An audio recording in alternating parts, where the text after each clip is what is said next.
Have you heard about Planet 9? No, not Pluto. We're talking about something lurking on the outskirts of the solar system. A mysterious planet that exists in our solar system that we haven't yet discovered. We've been looking for it for years, but finally, it seems like scientists found a key to solve this mystery. Planet 9 is a hypothetical planet. Astronomers have been on the hunt for it for quite some time now. But it's so elusive that they've only been able to piece together a few details about its potential characteristics. One thing we do know is that Planet 9 has to be a massive world, possibly up to 10 times the mass of Earth. That's one big planet. It's also thought to be a distant wanderer, hanging out somewhere between Neptune and Pluto. Some scientists think that Planet 9 might actually be a mini Neptune, with a thick, gaseous atmosphere and a rocky core. Others speculate that it could be an icy world with a solid, frozen surface and a thick layer of hydrogen and helium gas. Of course, since we haven't actually found Planet 9 yet, we can't say for sure what it's like. We're not even sure that it even exists. Some say it's just a myth, like the Tooth Fairy or the Easter Bunny, but others are convinced that it's out there somewhere. And at the end of the day, we're not entirely sure if Planet 9 is even a planet. It might be a special kind of black hole or made entirely of dark matter. The search for Planet 9 began in the early 21st century when a group of astronomers realized that something wasn't quite right with the outer reaches of our solar system. They noticed that some distant objects, known as trans-Neptunian objects, were behaving in unexpected ways. Trans-Neptunian objects, or TNOs, are like the cosmic version of those items in the back of your fridge that you forgot about for years. They're small, icy bodies that hang out in the Kuiper Belt, beyond Neptune. So, scientists noticed that these guys started behaving weirdly. At first, they thought it might be a fluke. But as they dug deeper, they began to suspect that there was a ninth planet lurking out there. Why haven't we discovered it yet, you ask? Well, it may be because of Planet 9's weird orbit. All the other 8 planets orbit the Sun in roughly the same plane, which is like a flat disk. However, our hypothetical friend's orbit is different. It might be tilted and move in a different direction compared to the other planets. Its orbit might also be stretched out like an oval, rather than being nearly circular like usual. Because of this, Planet 9 might spend most of its time far from the Sun, like a true introvert. It only comes relatively close to the inner solar system every few thousand years. This would make it super faint and hard to spot. So the only way we may discover it is by studying the gravitational effects it has on our solar system. And this isn't the first time astronomers have gone looking for a new planet. Back in the 19th century, there was a similar hunt for a hypothetical Planet X. But this time, they were armed with much better technology and a much better sense of humor. They began calling their elusive quarry Planet 9, which was much catchier than Planet X. They even came up with a hashtag for the search, Pluto Lives. It was a reference to the fact that Pluto had been kicked from the planet gang and some astronomers were eager to find a new planet to take its place. But the search for Planet 9 has been no easy task. It's like trying to find a lost sock in the laundry basket the size of a football stadium. It's so far away and so faint that even the most powerful telescopes can't see it. Instead, astronomers have had to rely on indirect evidence, like the strange orbits of TNOs, to try to figure out where it might be. Some scientists have even supposed that it might be a wandering rogue planet, which would explain why it's so hard to find. But they haven't given up hope. Till this day, they're scouring the skies using all sorts of high-tech telescopes and fancy algorithms to try and spot this elusive planet. And fear not, dear curious human, because it looks like after so many years of research, we may have finally found the key to solve this mystery. Astronomer Man Ho Chan from Hong Kong has a theory. He believes that Planet 9 could have a bevy of moons. That's right, not only is it a giant planet hiding out in the depths of space, but it's also a bit of a hoarder. Moons are all the rage in the outer solar system. In fact, almost every planet here has at least one moon, except for Mercury and Venus. Earth has just one, which is kind of sad if you think about it.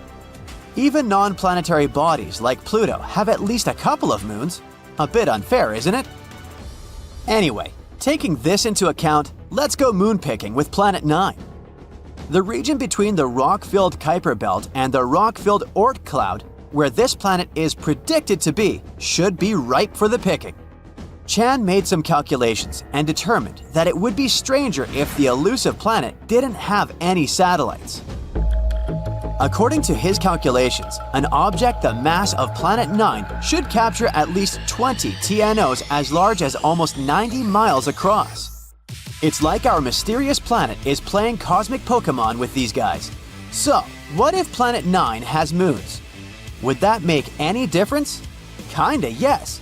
They could give us some indirect clues to finally locate this mysterious planet. Now, you might be thinking, how in the cosmos can we possibly spot these teeny tiny moons? It's not like they're going to wave a giant flag or blast some Beyoncé tunes to get our attention. Well, apparently the key lies in something called tidal heating. Tidal heating might sound like a new workout trend, but it's a real scientific phenomenon. It happens when two celestial bodies are close together. You see, tides aren't just about the rise and fall of the ocean, they're also the result of gravity pulling unevenly on a planet or moon. When a planet and a moon are close enough to each other, their gravity pulls on each other, creating a bit of a football shape. And as these celestial bodies move around each other, they shift shape and generate friction inside, which produces heat. Wow, who knew that Planet 9 could have a workout routine? Perhaps we should start calling it Gym Planet instead. Anyway, if Planet 9 has any moons, the gravitational pull from these moons would cause it to change shape constantly, generating heat in the process. And we might be able to detect this mysterious planet through the heat produced by those moons, even though it gives off no other signals. Now, before you get too excited, finding them won't be a walk in the park. They're incredibly small and would be very far away from us. But hey, nothing worth discovering ever came easy, right? Scientists are optimistic that with the right technology, they can spot this telltale sign. It will be easier for us to spot them with fancy instruments like modern telescopes. Talk about cool friends to have, right? Sure, the process of finding it may be difficult and time-consuming, but the potential payoff is huge. Finding this planet could explain a lot of the strange behavior observed in TNOs, the Kuiper Belt, and beyond. As we've already mentioned, they've been acting super weird lately, tilting and aligning in suspicious ways. If this planet doesn't actually exist, we have yet to explain what is the reason for this strange behavior. In any case, the search for Planet 9 is one of the most exciting and intriguing quests in modern astronomy. It's like a cosmic scavenger hunt, and everyone's invited to join in on the fun. So, grab your telescopes and let's go planet hunting. Who knows, maybe we'll find it sooner than we think. Across millennia, scattered among clay tablets, sacred scrolls, and whispered myths, humanity has preserved haunting tales of a celestial anomaly, a rogue planet, a cosmic saboteur whose rare appearance heralds disaster and upheaval. The Sumerians called it Nibiru, the planet of crossing. Egyptians feared it as the destroyer. Biblical texts knew it as the wormwood star. Are these merely the colorful myths of ancient peoples, or are they fragmented memories of an all-too-real cosmic threat? Modern science, once quick to dismiss such legends, is now forced to reconsider. In 2016, astronomers Konstantin Batygin and Mike Brown from Caltech presented mathematical evidence suggesting the existence of a massive planet at the far edge of our solar system, Planet 9. Their calculations describe a world 5 to 10 times the mass of Earth, on a highly elongated orbit that takes between 10,000 and 20,000 years to complete a single revolution around the Sun. Here's where ancient myth and modern astrophysics begin to blur. Sumerian cuneiform tablets, dating as far back as the 4th millennium BCE, contain astonishingly accurate astronomical data. They describe a solar system of 12 celestial bodies, including a mysterious 12th planet, Nibiru. How did ancient people know about Neptune, discovered only in 1846, or Pluto in 1930? Were they simply guessing, or did they remember something we've forgotten? One of the most controversial voices in this debate is researcher Zecharia Sitchin. He spent decades interpreting ancient Mesopotamian texts and proposed a radical theory that Nibiru is a habitable world with a sweeping elliptical orbit, home to an advanced race known as the Anunnaki, beings who once visited Earth. Mainstream academia has rejected Sitchin's translations, but the uncanny parallels between his claims and recent astronomical findings are hard to ignore. Let's focus on what the data tells us. Something is warping the orbits of distant objects in the Kuiper Belt, a vast icy region beyond Neptune. These objects behave as if being shepherded by a massive, unseen force.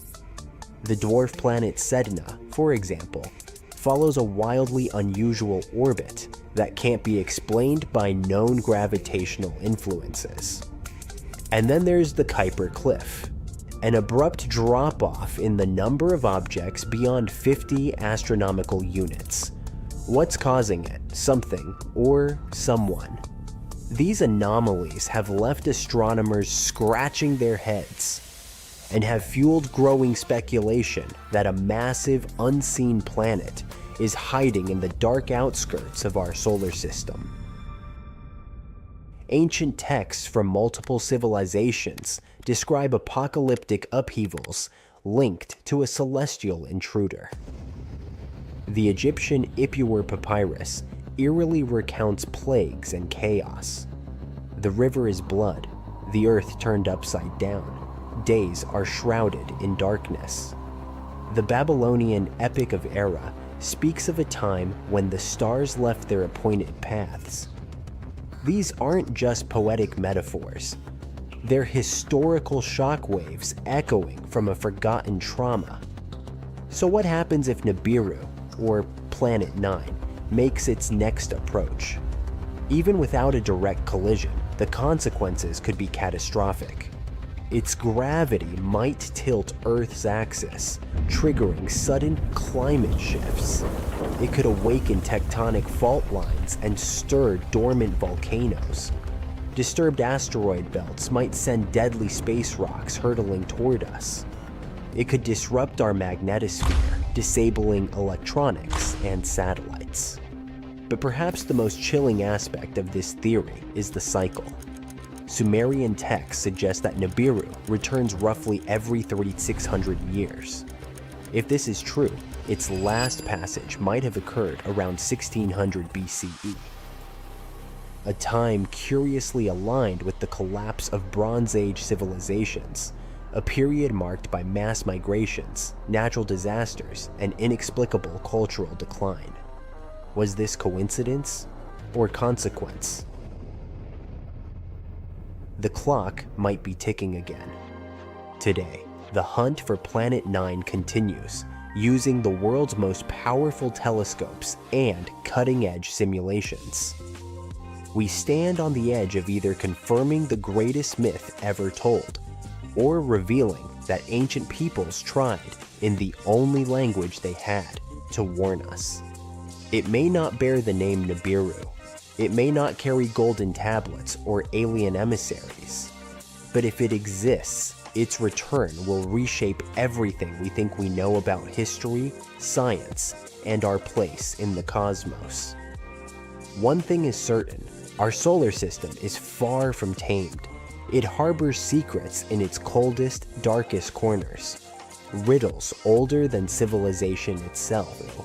And perhaps, just perhaps, the old stories were never stories at all.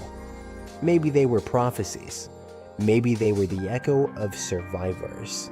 Maybe the star of change is already on its way. At the edge of our solar system, there's a cold and mysterious region known as the Oort cloud. It's a hypothetical vast area of icy space objects surrounding the Sun. It's believed to lie far, far away from our star, from 2,000 to 5,000 astronomical units. For comparison, Pluto's orbit carries the planet between 30 and 50 astronomical units from the Sun. And there, in this freezing emptiness, a rogue planet may be hiding right at the moment. At least, that's what new research has recently suggested. Rogue planets are called this way because they don't orbit around any star. They wander the galaxy alone, totally untethered. Without stars, they don't have days or nights, only eternal darkness.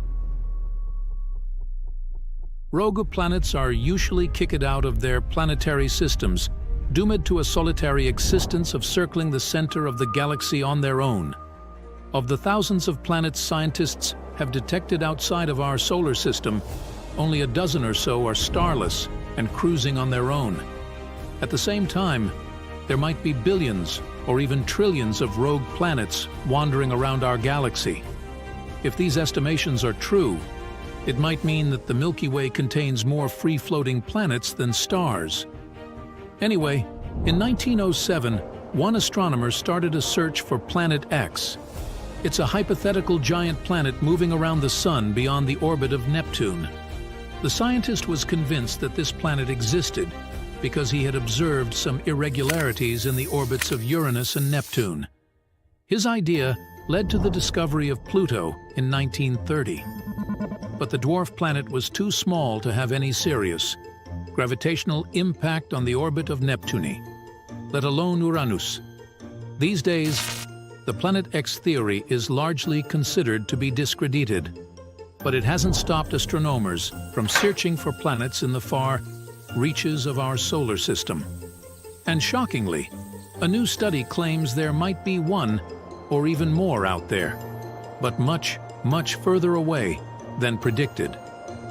An international team of scientists has recently simulated the unstable celestial mechanisms of the early solar system. They've discovered that there's a possibility that a few planet-sized bodies might have come to rest in the Oort cloud. You see, about 4.5 billion years ago, when the solar system was just forming, it was a hectic and unsettled place. Gravity sent debris from the cooling protoplanetary dust cloud hurtling around like cosmic tennis balls. From time to time, large chunks of this debris, even planet-sized ones, were sent flying far enough to escape the Sun's gravity altogether. Such pieces of debris turned into rogue planets. Researchers have seen such space wanderers in distant exoplanetary systems, but according to them, there's a 0.5% chance that one or more of those wayward planets formed in the solar system and ended up in the Oort cloud after drifting away from the Sun. At the same time, it's slightly more likely that a rogue, Neptune-like planet was snagged by the Sun's gravity from another planetary system, and then this planet came to rest somewhere in the Oort cloud. The chances that this scenario is true reach 7%. If this turns out to be the case, then a space body similar to Planet X might indeed be hiding out there, on the outskirts of our solar system. The only problem is that it would still be too far away to have any impact on Neptune's orbit. In any case, most researchers are convinced that the Oort cloud is made up of a collection of way smaller icy objects. But given the distance to the Oort cloud and its enormous size, we may never really figure out what is lurking out there. So, we might be getting closer to finding a massive icy planet beyond Neptune's orbit. Sorry Pluto, still not you. Recently, some universe mapping using data from a telescope in Hawaii eliminated about 78% of the possible locations for this mysterious Waldo from space. Some people call it Planet 9, while others prefer Planet X. Either way, it's been causing controversy since its existence was first proposed, and that is mainly because no study so far can answer the big question: does it really exist? If discovered, Planet 9 would rank as the 5th largest planet in our solar system, with a mass 10 times that of Earth. It's also theorized to be gaseous, like Uranus. The initial study on Planet 9, dating back to 2016, suggests that this colossal new planet orbits the Sun 29 times farther out than Neptune, which sits at about 2.8 billion miles. As a result, the Planet 9 would take between 10,000 and 20,000 years to complete a single orbit around the Sun. If confirmed, this yet-to-be-understood world would dominate a region larger than any other known planet in our cosmic neighborhood. These are all intriguing hypotheses, but without a single piece of evidence or observation to back them up. Before dismissing this as a wild guess, it is important to note that these researchers relied on complex mathematical modeling and computer simulations to speculate about the planet's characteristics, because that's what they do. The hypothetical presence of this planet would explain various mysterious features located beyond Neptune. We are specifically talking about the Kuiper Belt, a huge donut-shaped region filled with icy debris left over from the formation of the solar system, including comets and dwarf planets like Pluto. What happens is that the 6 farthest objects in the Kuiper Belt exhibit elliptical orbits that are all oriented in a similar direction within physical space and tilted approximately 30 degrees downward relative to the orbital plane of our 8 known planets. What's strange here is that, despite their distinct orbital velocities around the solar system, they maintain this alignment. The likelihood of such alignment occurring randomly is extremely low, around 0.007%. So, here comes Planet 9, a hypothetical massive celestial body that offers a plausible explanation for this strange phenomenon, potentially exerting gravitational influence to shape these orbits. The initial theory didn't hold up for long, facing accusations of observational bias and calculation errors. Then, in 2017, another study popped up, sparking back the idea that maybe Planet 9 is out there after all. This time, Spanish astronomers tried a novel approach, focusing on observing extreme trans-Neptunian objects. These celestial bodies orbit the Sun in highly stretched elliptical paths, with average distances exceeding 13 billion miles. The research suggests that the distances between these objects' nodes and the Sun might provide clues to Planet 9's location. You see, these nodes are the points where a celestial body's orbit intersects the solar system's plane.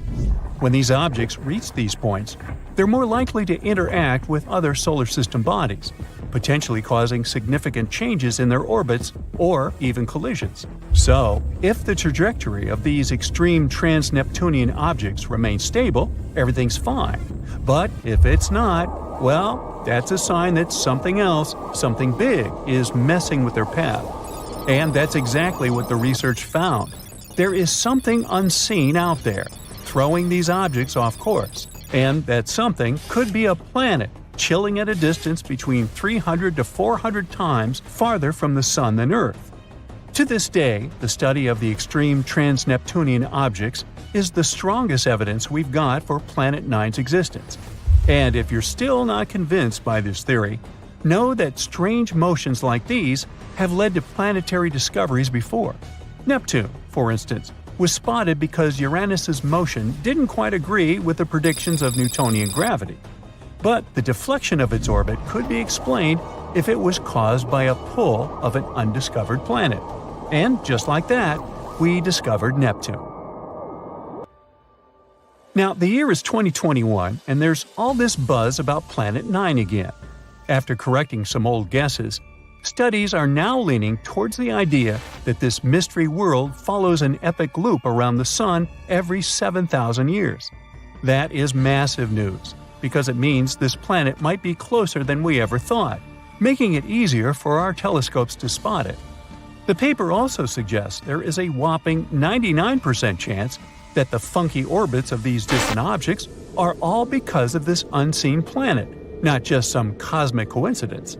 Now, the odds of this whole situation being a fluke are down to a 1 in 250 chance, which is much better than the 1 in 10,000 chance back in 2016. All these optimistic numbers have brought us to where we are today, keeping our hopes and working on better equipment to continue the mission of spotting Planet 9. As mentioned earlier, researchers in Hawaii created some kind of treasure map utilizing the Panoramic Survey Telescope and Rapid Response System to eliminate 78% of its locations. This is great news, considering how challenging it is to find a planet-sized needle in a cosmic haystack. But unfortunately, Planet 9's presence remains a ghost in the dark outer reaches of our solar system. Enthusiasts are still convinced of its existence and believe it is only a matter of time before we celebrate the discovery of Earth's new cosmic cousin. They're putting their hopes on the Vera C. Rubin Observatory, which is currently under construction in Chile and is scheduled to begin science operations in late 2025. Over the course of 10 years, this observatory will scan the entire southern hemisphere sky every few nights with a 27-foot, fast-moving telescope equipped with the largest digital camera in the world. The idea is to catalog everything in the solar system, reaching out to and beyond Neptune, and tracking the movements of millions of celestial objects, including space junk, asteroids, comets, and stars. If Planet 9 is indeed out there, this next-generation telescope could be the one to find it.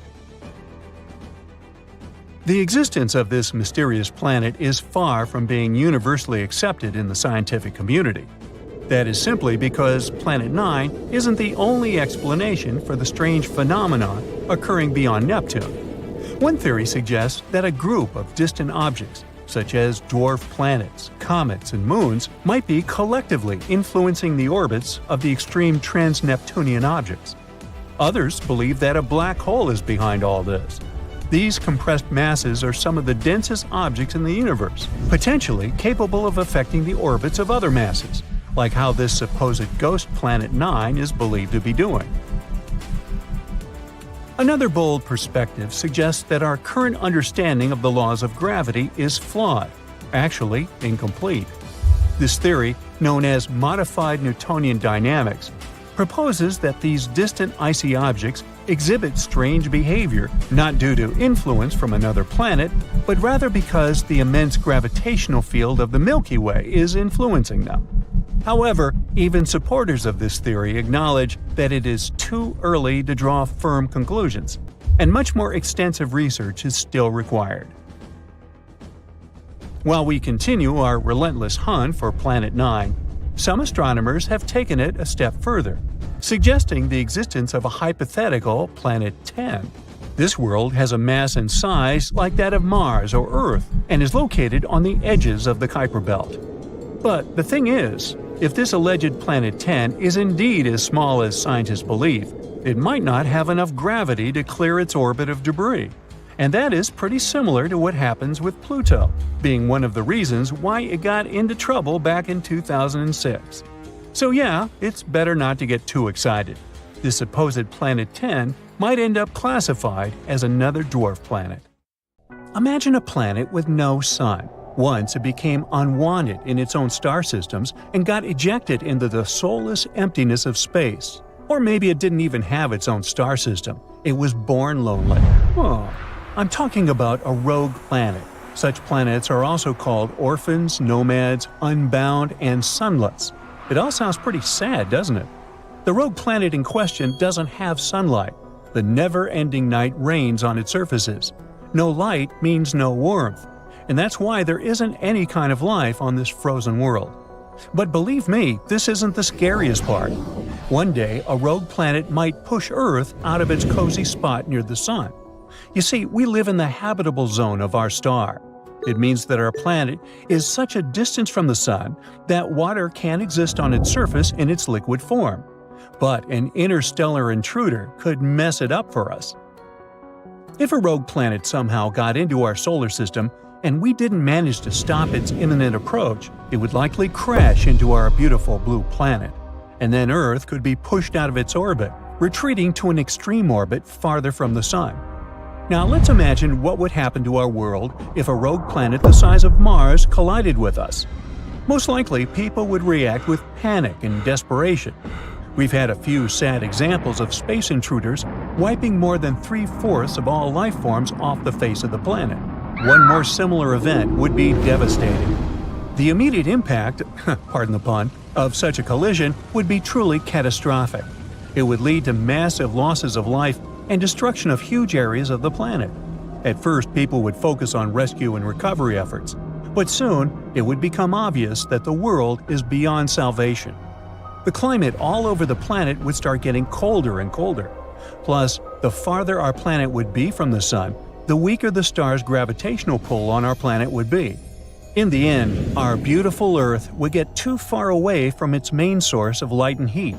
It would turn into a lifeless piece of rock covered with a thick layer of ice. Well, that's rather grim. But what if humanity had foreseen this catastrophe and prepared for it in advance? What would our life look like, and where would we live after the cosmic disaster? If, by the time of the collision, people had already established a colony on Mars, we would probably have some time to leave Earth and set off for the Red Planet. But would it even be possible to transform this distant world so that it became capable of supporting human life? Oh, and it would no doubt be an enormous feat. You see, Mars is an extremely dangerous place to us. If you somehow teleported there without any protective suit, the gas in your blood would instantly turn into bubbles, which is not good. Add oxygen deprivation, cold exposure, and radiation poisoning to the equation, well, you get the picture.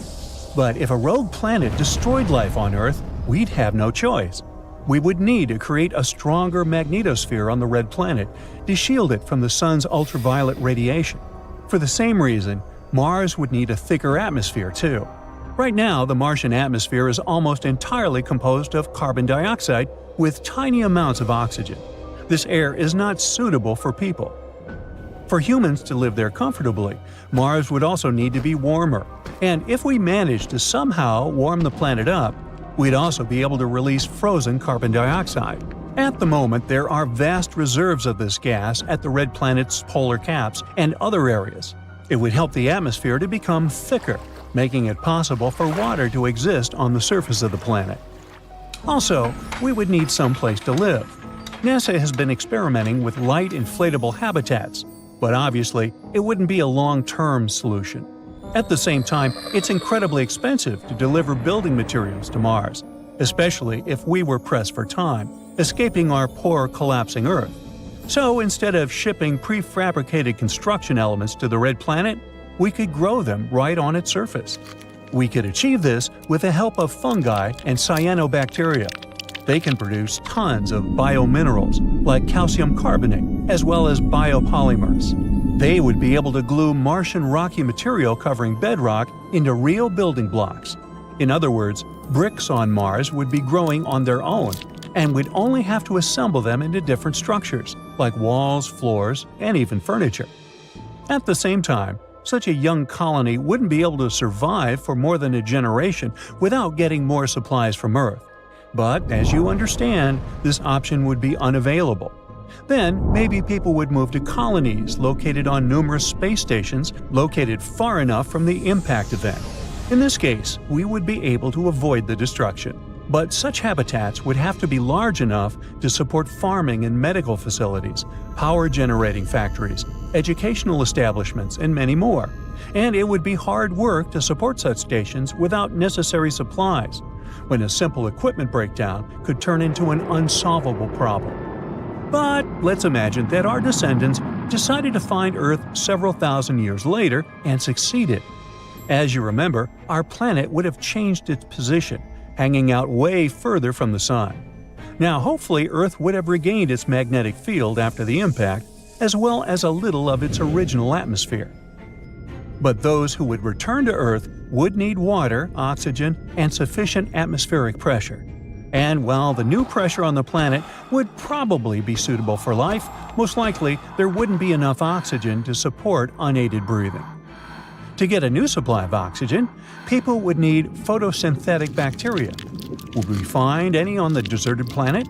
Probably yes. Most, or at least some bacteria would survive, maybe somewhere deep under the surface, maybe in the depths of the oceans if any remained on the planet. Tardigrades, the most indestructible animals on Earth, might also survive and greet people returning home. These tiny water bears can survive for up to 30 years without food, live in volcanoes, and even endure the vacuum of the cosmos. So these life forms, bacteria and tardigrades, could likely thrive and multiply without any predators to slow this process down. That's good to know, but what would we eat on the newly inhabited planet? Tardigrades are not a diet a person could live on. Well, we could still find some frozen seeds remaining on the planet, or we could keep them on our space stations. Earth's soil could be filled with nutrients remaining after the catastrophic events of the past. People would start planting seeds, trying to get used to the harsh conditions of life on the once deserted planet. And still, it would be better than soulless space stations.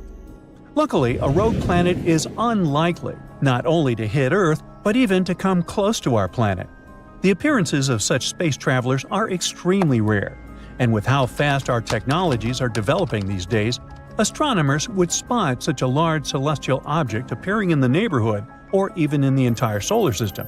It would happen long before a rogue planet turned into a threat to our planet. If it got too close to us, we would use one of the methods developed to prevent asteroids from hitting the surface of the planet. There are quite a few. For example, a kinetic impactor. This technique requires hitting an asteroid to make it change its orbit until it's no longer a threat to our planet.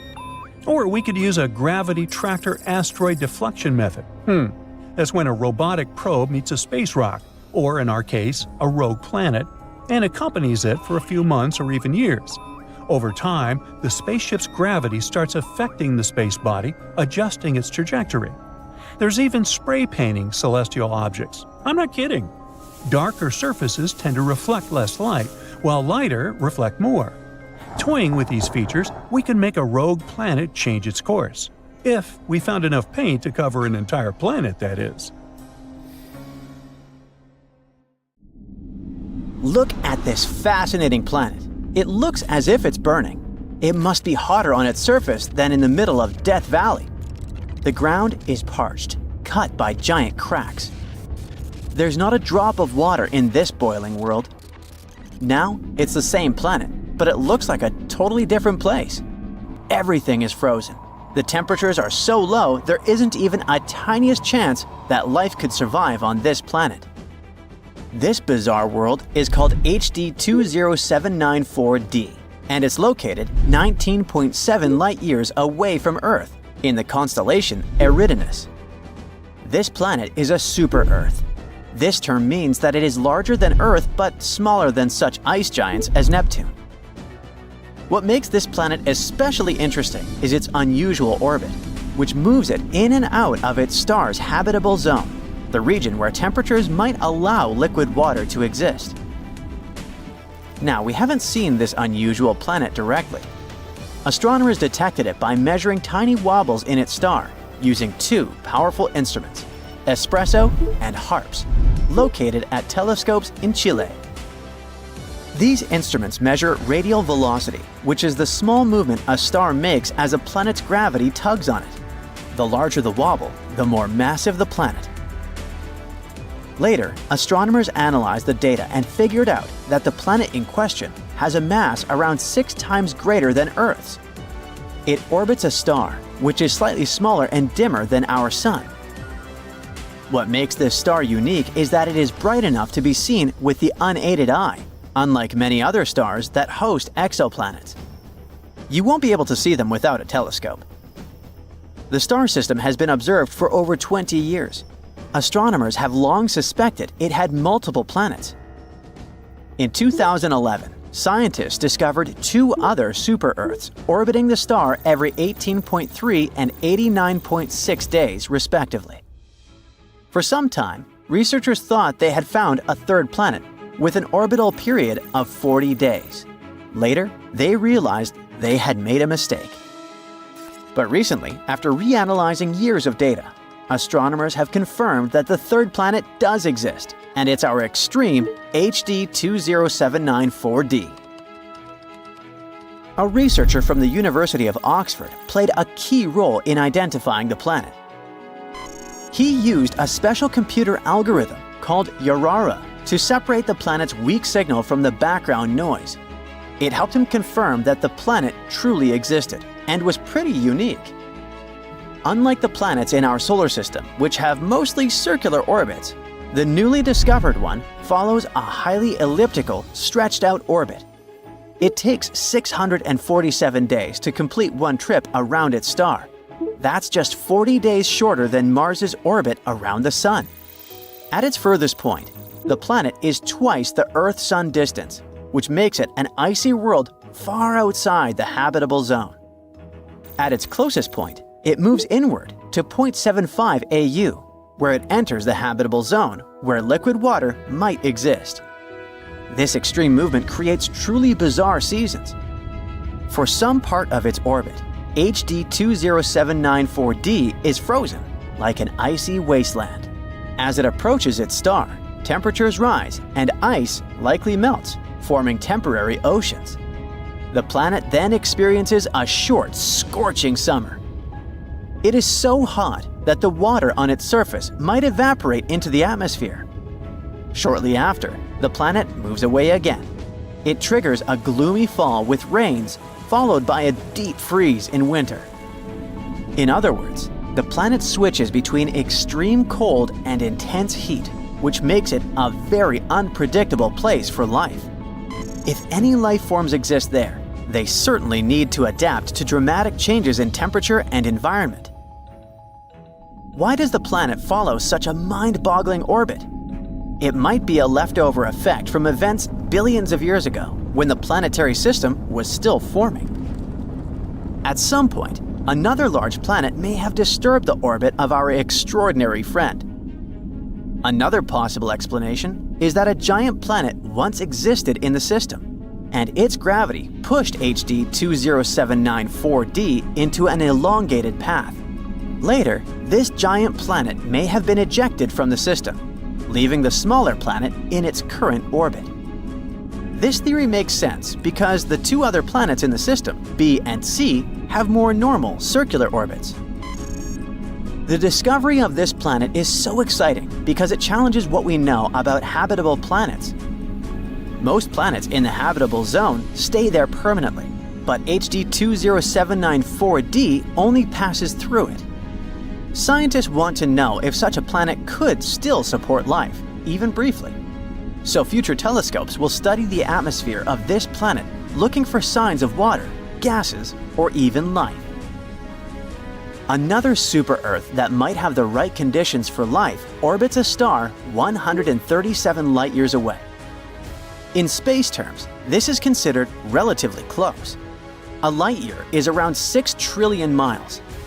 The planet is called TOI 715b, and it's about 1.5 times the size of Earth. Unlike HD 20794d, it's permanently located in the habitable zone. Look, that's what astronomers think the planet might look like. TOI 715b orbits its star very quickly, completing a full orbit in just 19 days. But even though it's close to its star, it may not be extremely hot, all because its star is a red dwarf. That's a type of star that is smaller and cooler than our Sun. This means TOI 715b could have a milder temperature compared to other exoplanets that orbit closer to hotter stars. NASA discovered the planet using the Transiting Exoplanet Survey satellite. This space telescope finds planets by watching for small dips in a star's brightness, which happen when a planet passes in front of it. Since red dwarfs are smaller and dimmer than the Sun, planets passing in front of them are easier to detect.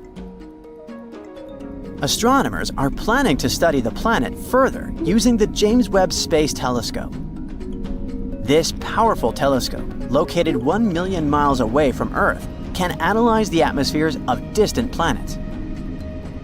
If TOI 715b has an atmosphere, JWST could help scientists determine what gases are present in it and whether such conditions could support liquid water or even life. One more promising world for our search for extraterrestrial life is an extremely dense super-Earth in the K2360 system. An international team of researchers from Japan and Europe has discovered this remarkable multi-planet system orbiting a Sun-like star located 750 light-years away. This system has 2 planets, including one of the densest rocky planets ever found. The K2360b is a rocky super-Earth, about 1.6 times the size of Earth, but with a mass 7.7 times greater. This makes it as dense as lead. The planet orbits its star incredibly fast, completing one full orbit in just 21 hours. It's the densest known ultra-short period planet with well-measured properties. As for its sibling, this is a much larger outer planet with at least 15 Earth masses. It takes 9.8 days to orbit its star. Sadly, since it does not pass in front of its star from our viewpoint, scientists cannot determine its exact size. The unusually dense planet might be the core of a much larger planet. Over time, intense radiation from its parent star may have blown away its outer layers, leaving behind only its dense, rocky core. So, in fact, this planet could show us what might happen to some planets that are too close to their stars. Astronomers think that the planet may have moved inward over time due to interactions with its larger companion planet. One possibility is high eccentricity migration, where a planet's orbit becomes highly stretched out due to gravitational interactions before gradually becoming more circular near the star. Another theory is that the planet's spin and axial tilt can cause its orbit to become more circular. Such planets are rare, and finding one with a massive outer companion can help scientists refine their theories about how planets form and evolve in extreme environments. With its help, we might also understand how rocky planets evolve and what happens to planets that get too close to their stars.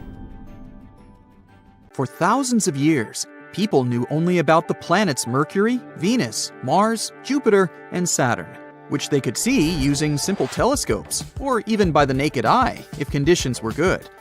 But in the late 18th century, a famous astronomer named Sir William Herschel discovered a new planet that was icy blue in color. At first, people thought it was a star, but later they realized it was a planet. Today, we know it as Uranus, a planet that's more than 19 times farther away from the Sun than Earth. It's so far away that it takes Uranus 84 years to complete one trip around the Sun. This astronomer also discovered many other interesting things in space, like double stars and nebulae. In the mid-1800s, scientists noticed something pulled Uranus and strangely tugged its orbit. They thought there must be another planet out there, and they used math to predict where it would be. Finally, in 1846, they found Neptune using a telescope. It was too faint to see with the naked eye because it was too far away from the Sun. It was all so exciting. Who knows how many other planets could be there, lurking in the darkness of our solar system? Back in the mid-1800s, astronomers noticed something unusual was happening in the sky. A small rocky planet named Mercury was behaving strangely. It didn't follow the predictable orbit that was expected of it. One of the astronomers was a brilliant French scientist named Urbain Le Verrier. He came up with a theory that there could be another planet in our solar system no one had yet discovered. It would be located somewhere between Mercury and the Sun.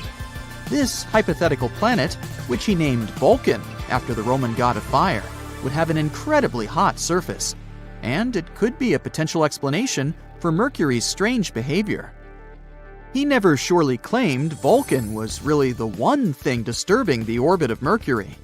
But, excited by the possibility of discovering a new planet, astronomers all over the world took the idea of Vulcan.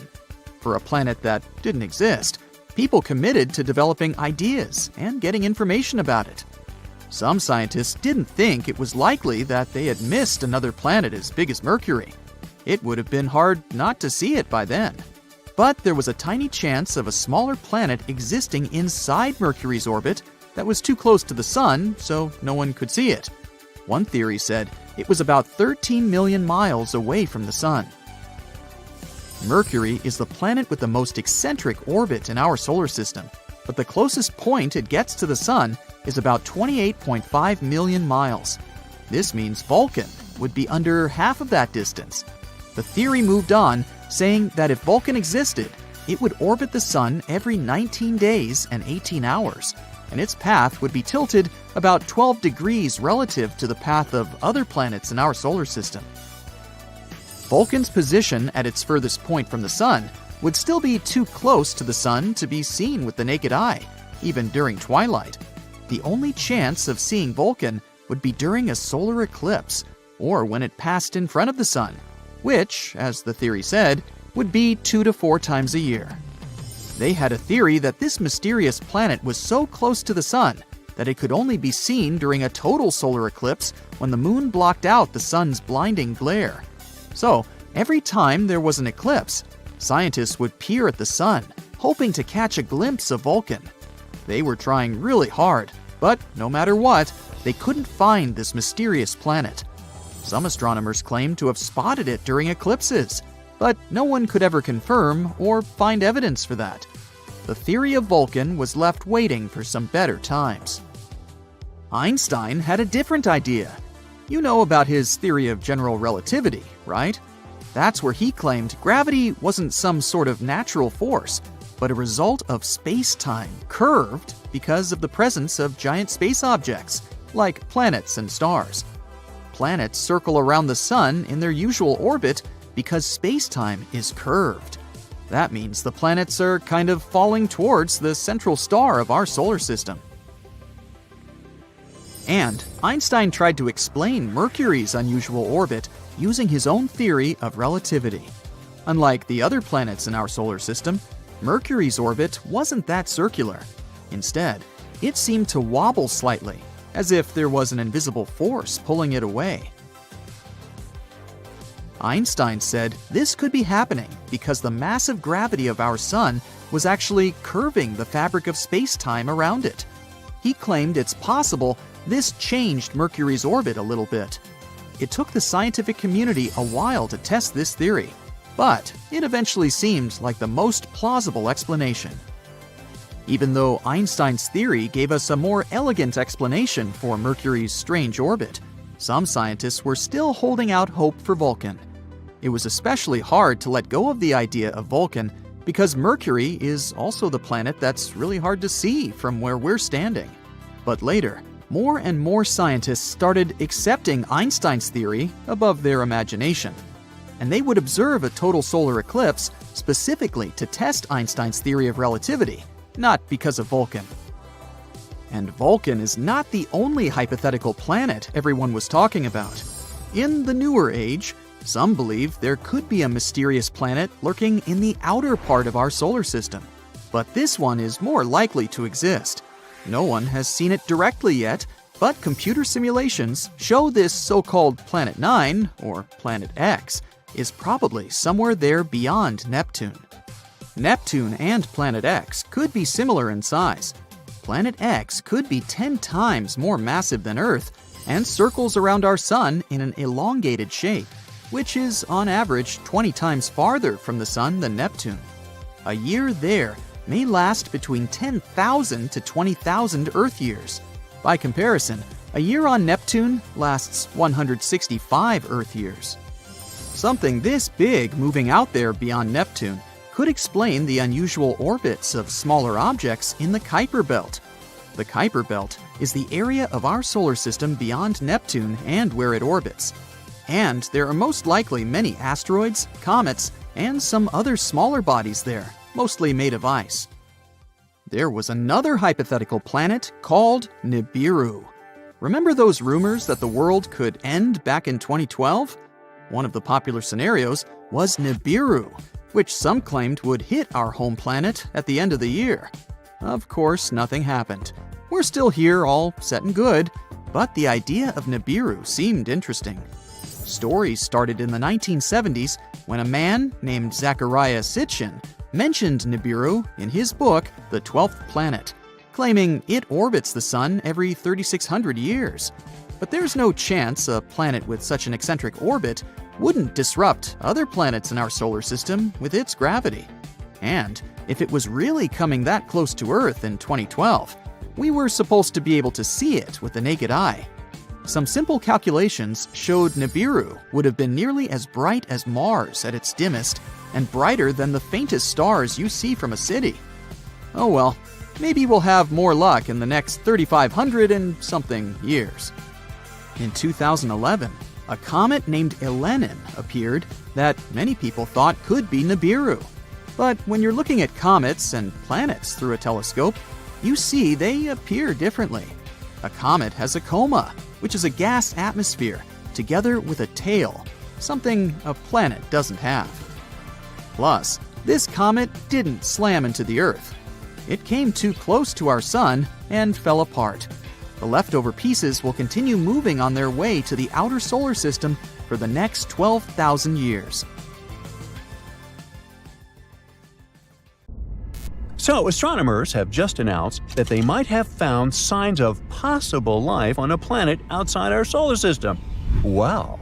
This distant world is called K2-18b, and it sits about 124 light-years away in the Leo constellation. So, what life are we talking about? Little green men? Octopus-like tentacled creatures? Well, not exactly. First things first, let's define what life is. It's what distinguishes animals and plants from inorganic matter, like the ability to grow, reproduce, and change. Now, what do we need to support life? If what comes to your mind is water, bingo! Scientists have the feeling that K2-18b might be covered in oceans, and if it's so, it can support tiny forms of life, like microbes. A team of researchers from the UK and the US used the James Webb Space Telescope to look at the planet's atmosphere. They found hints of two very special chemicals. On Earth, only living things can produce those, and the living things I'm talking about are mostly tiny ocean plants called phytoplankton. So, basically, this planet might indeed host life in the form of algae.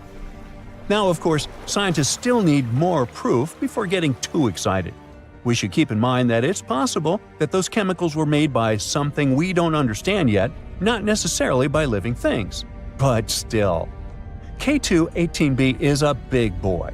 It's more than 8 times heavier than Earth and about 2.5 times larger.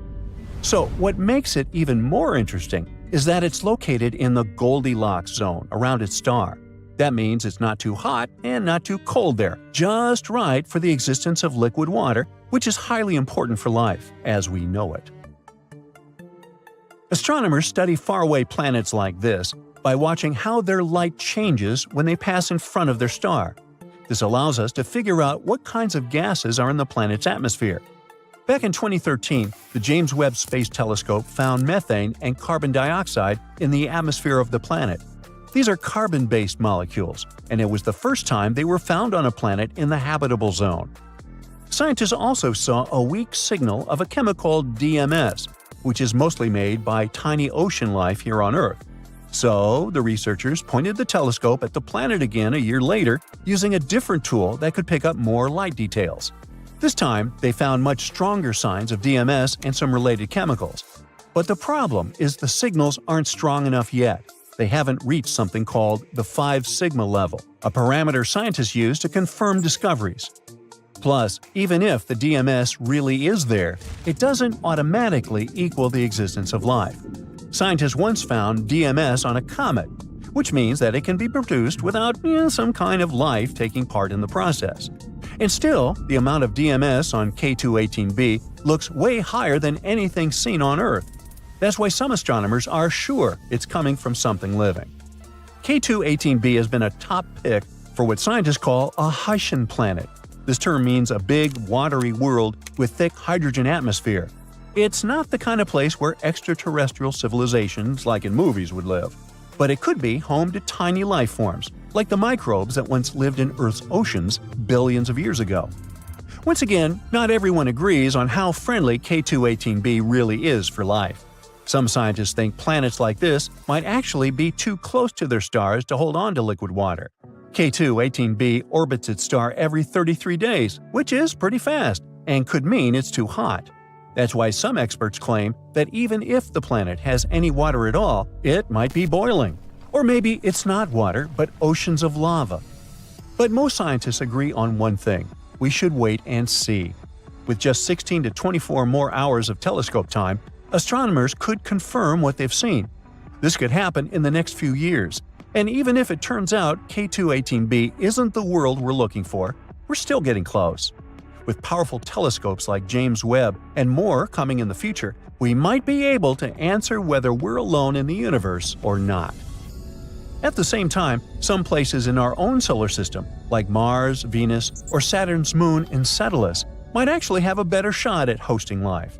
Or we could keep exploring other promising worlds, like Proxima Centauri b, which is the closest exoplanet we know about. It's just 4.25 light-years away from us and orbits a small star called Proxima Centauri, right in the habitable zone. This planet is a bit bigger than Earth, which makes it a super-Earth. That's what we call exoplanets larger than ours, but much smaller than gas giants like Neptune or Jupiter. Proxima Centauri b is a fast-moving world. It needs a mere 11 days to go all the way around its star. Scientists think Proxima Centauri b might have a rocky surface, and that's a good sign for possible life. On the other hand, its star blasts it with a lot of ultraviolet radiation. It might have already destroyed the planet's atmosphere, if there was any to begin with. So there's a big question mark when it comes to this world's habitability. Then we've got TRAPPIST-1e, another promising Earth-like planet. It's one of 7 rocky planets orbiting a small, cool star called TRAPPIST-1, about 39 light-years away. Discovered in 2017, it might be one of the most promising places to look for life beyond Earth. This planet is actually a bit smaller than Earth, with a mass around 1/2 that of our planet. It completes an orbit around its star in just 6 days, which is super fast compared to Earth's 365 days. The planet's size and density suggests it has a rocky surface, and that's another key factor when we talk about habitability. Even though TRAPPIST-1e is very close to its star, the star is quite dim and cool, so the planet might still have a stable Earth-like climate. Some scientists even think it could have more water than Earth. Let's move on to Kepler-186f, located about 500 light-years away. It was the first Earth-sized planet found in a habitable zone of another star. It orbits a red dwarf, which burns cooler and lives much longer than our Sun. This means Kepler-186f could have stable conditions for billions of years, giving life plenty of time to possibly form and evolve. The planet gets only about 1/3 of the sunlight Earth receives, so it would likely be cooler but still warm enough to keep water from freezing. It also seems to be a rocky planet just like Earth, which boosts its chance of hosting life. Now, how about visiting LHS 1140b, about 40 light-years away? This planet has about 5.5 times the mass of Earth. Scientists think it's rocky and possibly has a thick atmosphere, which is a big deal. An atmosphere like that can trap heat, keep temperature stable, and protect water from escaping into space. This world orbits a quiet red dwarf star, so it's not constantly blasted by harmful flares like some other exoplanets are. Some studies even suggest LHS 1140b could be an ocean world with lots of water. So it's one of the more exciting planets we've found in our neighborhood. And finally, we have Gliese 12b. Astronomers call it Exo-Venus. It sits 40 light-years away from Earth. This world is about the size of Venus and orbits a cool red dwarf star. It needs just under 13 days to complete one orbit. The temperature on the planet is around 107 degrees, which is quite warm but still okay for life. The thing that makes Gliese 12b so interesting is that it could help us understand how Earth-sized planets around cool stars hold on to their atmospheres. That's important because an atmosphere is crucial for things like liquid water and protecting life from harmful radiation. According to some researchers, Gliese 12b is one of the best chances we have to figure out whether planets like this can stay habitable. TRES 2b, or not to be, is a planet where night never ends. And it's not your regular night with stars shining in the beautiful skies. Here it's pitch dark and scorching hot. TRES 2b is a gas giant, roughly 1.5 times more massive than Jupiter, and its surface absorbs light better than charcoal. It might also have a faint dark red glow because of its burning air, which is as hot as fresh lava. Lovely. In the star system of 55 Cancri, there are 5 planets, 4 of which are gas giants similar to Jupiter and Saturn. But the 5th one, or rather the first because it's closest to the star, is different in a most horrible way.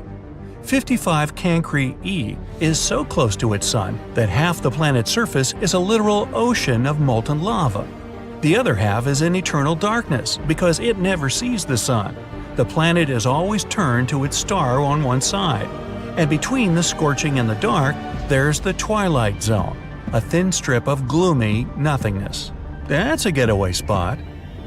HD 189377b, oh, I'm not going to say that again, is the only exoplanet in the orbit of its star, and at first glance it looks quite pretty, blue and white swirls making up wondrous patterns on the surface. But these pleasant colors actually come from hard silicate particles in the planet's atmosphere, which means it rains glass here. But the worst is that winds reach the speed of 5,400 miles per hour, or almost Mach 7. Well, for comparison, the fastest wind speed on Earth was 254 miles per hour, over 20 times less. Thus, the glass falling from the sky travels horizontally at hypersonic speeds, shredding everything in its path. Better duck. The next system, whose name I won't even try to pronounce, this one, has 3 exoplanets, which are all being slowly destroyed by their own star. It happens because that star is not a regular. It's a pulsar, a rapidly spinning core of an exploded star. It creates powerful electromagnetic pulses in several directions while rotating at several thousand times per second. As a result, the planets orbiting this deceased star are slowly being eaten away and will eventually disappear entirely. Kepler-70, hey, I can say that one, is a hot blue dwarf star that exploded into a red giant some 18 million years ago. At the time, it was orbited by at least 2 planets, the closer of which was a Jupiter-like gas giant. Its name was Kepler-70b, and it still exists, but the overgrown star consumed it and transformed it into a blazing hot rocky world. Right now, it's one of the hottest planets ever discovered. Its temperature is higher than the surface of our Sun. It was lucky to survive spending time inside the star, but it's evaporating now and will probably be no more in the near future. WASP-12b is one of the weirdest and saddest planets out there. The enormous gravity of its star, combined with the planets consisting mostly of gas, result in the star slowly devouring its protege. So pal, what's eating you? My mother. WASP-12b has already taken the form of an egg, stretched toward its merciless sun, and it's unable to do anything with its condition. In another 10 million years, the planet will inevitably succumb to the voracious star's appetite. Hey, you asked. If you ever wondered what it's like to walk on ice and hot coals at the same time, Gliese 436b is a planet that would give you a vivid example. Being extremely close to its sun, the Neptune-sized exoplanet boasts temperatures hotter than a blazing oven, and yet it's covered in ice, which burns incessantly. This ice is much denser due to the enormous gravity of the planet, staying solid even under extreme conditions and not melting away. No list of frightening worlds could do without mentioning Venus, the Earth's evil twin. The second planet from the Sun has an atmosphere so thick and full of clouds that its surface is much hotter than that of Mercury. Volcanic eruptions constantly thrash Venus. Its gravity is almost 100 times stronger than ours, And those clouds I mentioned are not made of water, but of sulfuric acid, which condenses and rains down on the ground, adding to the inferno. But even if you were brave, or crazy, enough to try to pass through these clouds, you probably couldn't. The winds up there are as strong as some of the most powerful hurricanes back on Earth. Here we have a very long name for a very, very cold planet. Although the host star is not too far away, it's a small and rather cool red dwarf, whose light and heat barely even reach the planet. The temperatures out there fall as low as minus 370 degrees, which is only marginally warmer than absolute zero. The exoplanet is thus dark, gloomy, and covered in eternal ice that never thaws. I thought I thaw that thumwerth. Still, if it has a rocky core, it might generate some heat, so there's a chance that deep below the frozen surface, some unknown alien things might lurk. Dimidium, located roughly 50 light-years away from our solar system, is a planet hostile to any living thing on many accounts. It's tidally locked to its sun, which means one of its sides is always facing the star, while the other is always turned away. The hot side is heated to over 1800 degrees, perpetually blown over with winds reaching 600 miles per hour. And that's winter. Well, actually, I don't know that. Despite Dimidium being a gas giant, it has a large amount of iron in it, which melts and evaporates in the atmosphere, creating clouds. And when those cool down, they fall on the surface in the infernal rain of molten iron. That'll test your mettle. Oxygen is usually viewed as an element that might bring life to a planet, but this is definitely not the case for Osiris. Scientists were shocked to find oxygen on this planet, or rather around it, because it's 8 times closer to its star than Mercury is to the Sun. This extreme distance makes Osiris a living melting pot, where anything that could burn will. It's also responsible for a very short orbit of the planet around the star. A year on Osiris is just 3.5 days on Earth. To boot, the atmosphere of the planet is constantly blown and melted away by the heat from its sun. Vacation? Nah, let's keep looking. Karat Exo 3b is neither as hot nor as cold as some of the others on this list, but it's terrifying in its own more insidious way. It's a gas giant similar in size to Jupiter, yet 20 times denser. This makes this exoplanet's gravity weigh down on everything on its surface 50 times more than it would on Earth. Stepping on it would be your ultimate doom, because you'd be immediately crushed by the density of its atmosphere. Karat 7b is another oven-like world. Its day-to-day temperature is over 4,000 degrees. Combined with the rocky surface, it presents an infernal landscape. The rocks on the ground bubble and boil, evaporating in the atmosphere, where they cool down and eventually fall back on the surface in a brimstone rain. The saddest thing about Karat 7b is that it might have once been a gas giant whose atmosphere melted away from the heat, leaving only the scorched core. Mars is the Earth's space cousin. It's the 4th planet in our solar system, about half the size of the Earth. It also has 2 small moon buddies, Phobos and Deimos. These moons are shaped like potatoes. Phobos is the drama king, moving closer to Mars and planning a crash landing in about 50 million years. Deimos is much calmer though, hanging out farther away from Mars. Mars got a cool nickname, the Red Planet, thanks to its rusty red surface.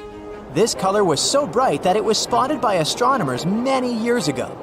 Even you can sometimes see it in the sky with the naked eye, a small scarlet dot. And maybe it has hot vibes, but in reality, Mars is a very cold desert. The temperatures there can drop as low as minus 240 degrees Fahrenheit. But was Mars always nothing more than a rusty-looking desert? Actually, no. Scientists believe that perhaps many years ago, this planet was similar to ours. Meet Curiosity, the detective rover made by NASA's Jet Propulsion Laboratory. Scientists want to know all about the Martian weather, landscape, and other stuff like that. Curiosity is a pretty heavy car-sized robot. It weighs about 1,985 pounds. It embarked on its journey on November 26, 2011.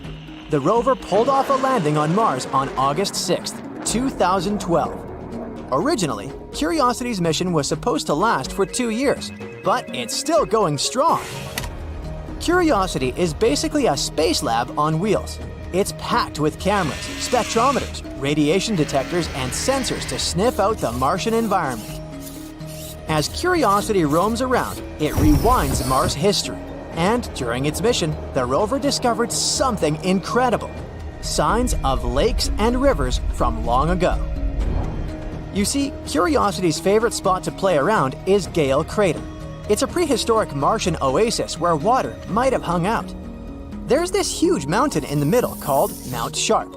This place is taller than 10 Eiffel Towers stacked on top of each other, and it's got layers of rocks that hold Mars's ancient secrets. Recently, scientists spotted something great when studying Curiosity's data: mud tracks. What's so surprising about that? Well, these aren't just any old tracks. They're like messages from the past. They mean that the Martian ground used to get wet and then dry out again. The mud on the ground would shrink and crack during the drying phases, making these T-shaped junctions. Moreover, it seems like the ground on Mars went through several wet-dry cycles. It happened maybe up to 10 times. This made the junctions turn into Y-shaped cracks. When a bunch of Y-shaped cracks got together, they made a super cool pattern, something like a patchwork of hexagons. It looked just like honeycombs or even a dragon's skin. Each of these hexagons are the size of candy. Similar cycles have happened on Earth, and they're linked to the birth of life. When water dries up, it leaves behind concentrated stuff that's great for chemical reactions, and these reactions might be the same ones that kickstart life. These hexagons have been hanging around for a really long time, billions of years. That means that Mars once had a climate kind of like Earth's, and maybe even life. In fact, the red planet even has some signs of water right now, in the form of hidden ice at the poles. Mars has the North and South poles, and just like with the Earth, they're red planet's ice caps. Picture the North Cap as a big, icy pancake about 620 miles wide. The South Cap is a bit smaller, about 220 miles wide, but it's got a thicker ice layer, almost like a snowball with a strong shell. When it's winter at the poles, it's an incredibly long nighttime. No sunlight, just chilly darkness.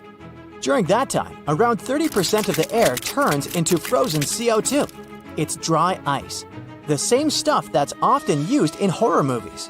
But when the poles wake up to sunlight, the dry ice turns back into gas. All this freezing and thawing makes clouds and frost, just like on Earth. One time, a rover named Opportunity even caught some clouds made of water ice. But it doesn't necessarily mean Mars was once thriving just like the Earth. Life needs more than just wet, dry cycles to pop up. It needs the right atmosphere and other special ingredients. We're not sure if Mars had all of those, and even if it did, there's no guarantee that life actually happened. But this raises another very important question. Has Mars ever hosted tiny living creatures? Curiosity isn't the only robot that tries to find the answer to that. There's also a rover called Perseverance. It's trying to find clues about Martian life. It's digging into an old Martian crater once filled with water. And like a space archaeologist, Perseverance is searching for fossilized signs of ancient critters. And here's the funny thing.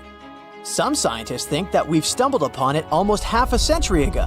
The only problem is, we might have accidentally destroyed it. It happened even before Curiosity started rolling around Mars. Back in the 1980s, two cool NASA's landers, Viking 1 and Viking 2, made a pit stop on the red planet. These landers took a selfie, and then they also did some funky experiments on the Martian soil, all in the name of finding signs of life. What they found is some weird organic stuff called perchlorate. It's a compound that we use in fireworks or rocket fuel. But most results didn't seem that promising. They even mixed up some soil with water and nutrients, hoping that if there were Martian microbes, they'd snack on the goodies and return radioactive gas as a result. But unfortunately, that didn't happen. Now, here's the problem. Some scientists think that maybe the water they added back then actually destroyed those tiny Martian critters.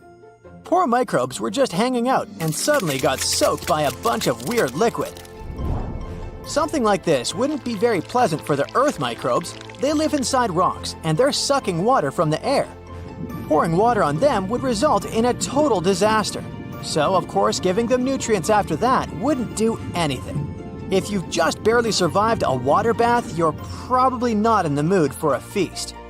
Perhaps these Martian buddies might have something called hydrogen peroxide in their cells.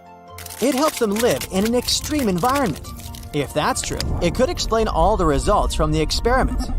You see, the instruments heated up the samples, so if there was hydrogen peroxide, it would have gone boom, wiping off the little guys and turning their cozy homes instantly. Imagine how ridiculous it would be if it turns out that we accidentally destroyed the only signs of life on Mars. Ideally, we need a new mission to Mars to test this theory. Let's hope it's not true.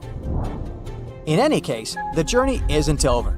There are more missions planned for Mars, and humans might even visit this planet someday. The next mission is the Mars Sample Return. It's a super cool teamwork project between NASA and ESA. They're teaming up to bring back souvenirs from Mars, collected by NASA's trusty Mars Perseverance rover. There's going to be a whole bunch of spaceships. They'll work together to bring these precious Mars samples back. The samples are planned to arrive on Earth in the early to mid-2030s. And the fun doesn't stop at Mars. Our Mars missions are a warm-up for an even bigger adventure, exploring icy moons around Saturn and Jupiter.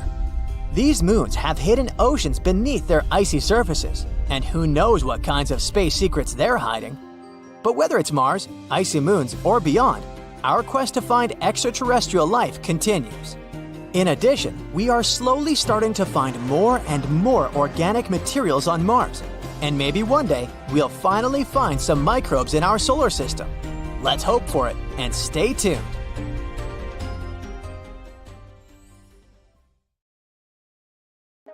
We've been dreaming about life on Mars for a long time.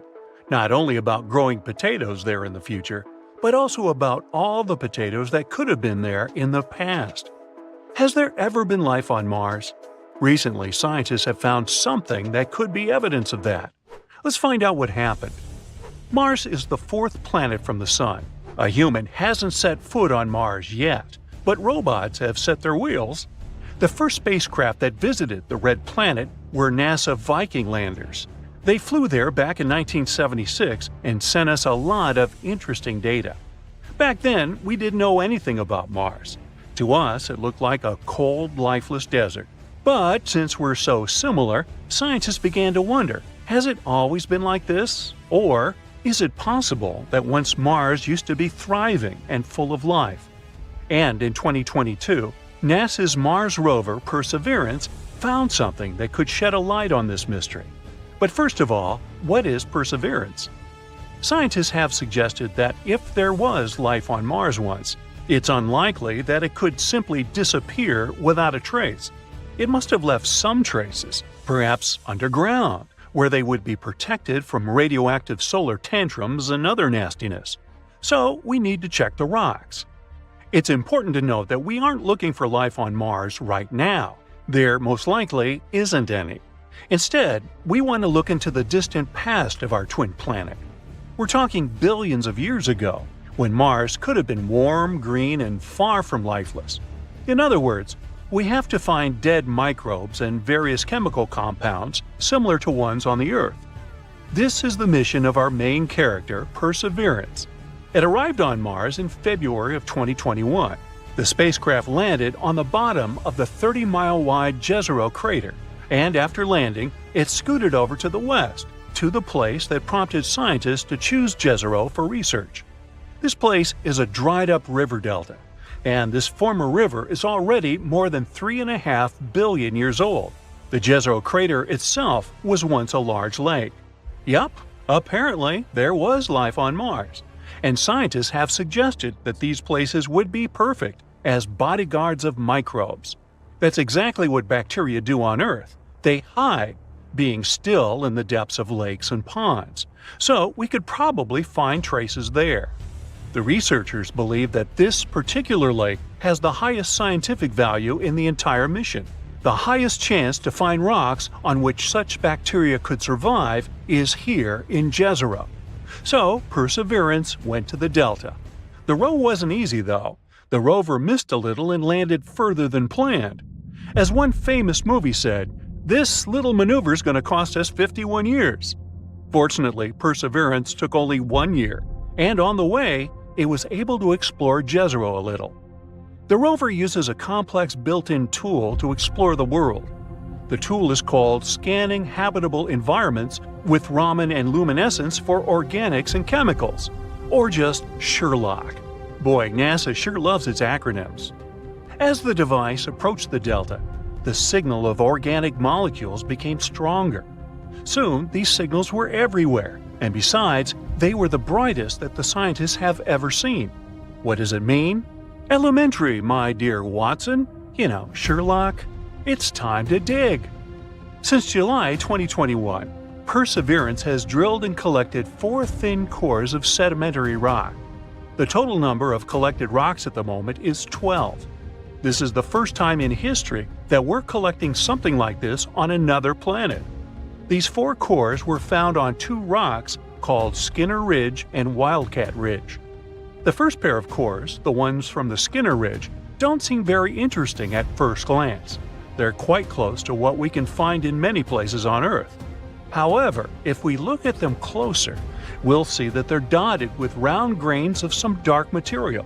These dark grains could have once been deposited on them by an ancient river, the same one that flowed into Jezero. It's possible that the river brought them from places hundreds of miles away from Jezero. And that's pretty cool. If we study these cores, we'll be able to learn even more about the far corners of Mars.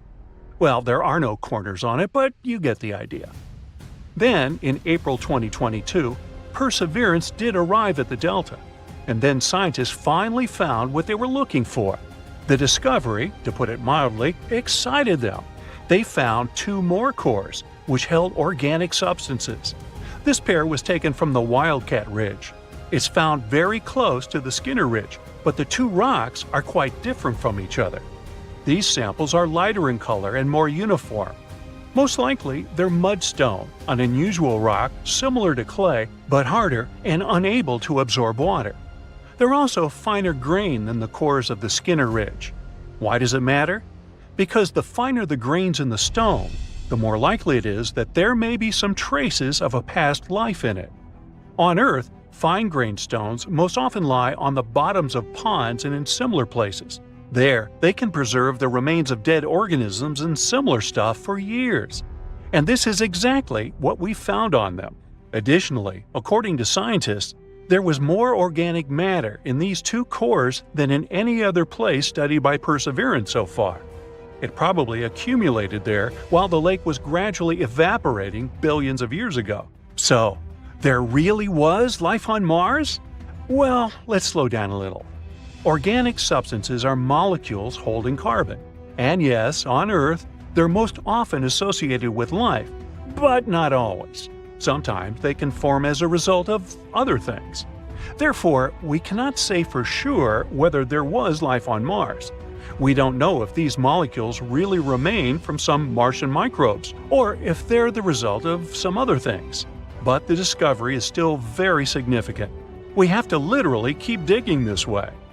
To learn more about this organic matter, scientists need to collect a couple more samples of fine-grained rock. It would also be great to study the material lying around these former reservoirs. Perseverance has already moved to another area, to a place with a beautiful name, Enchanted Lake. Now it needs to look for similar things there. It will also continue to study Lake Jezero. Eventually, Perseverance will climb to the top of the delta and then continue exploring ancient sites outside the crater.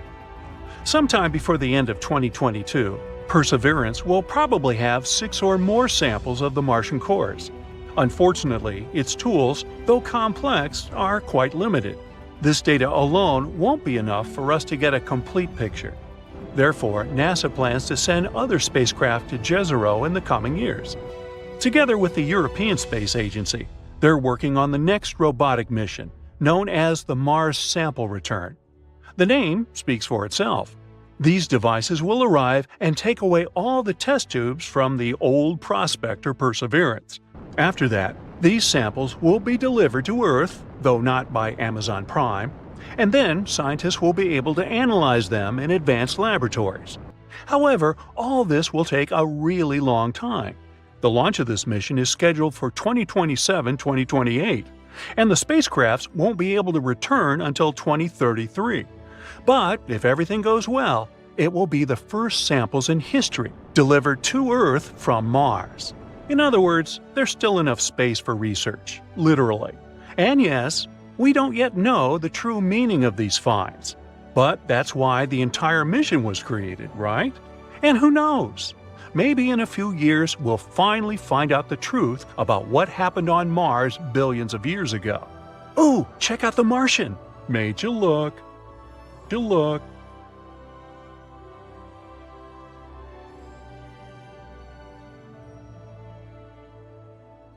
There are tons of weird things on Mars. Spoons, noodles, doors, even faces.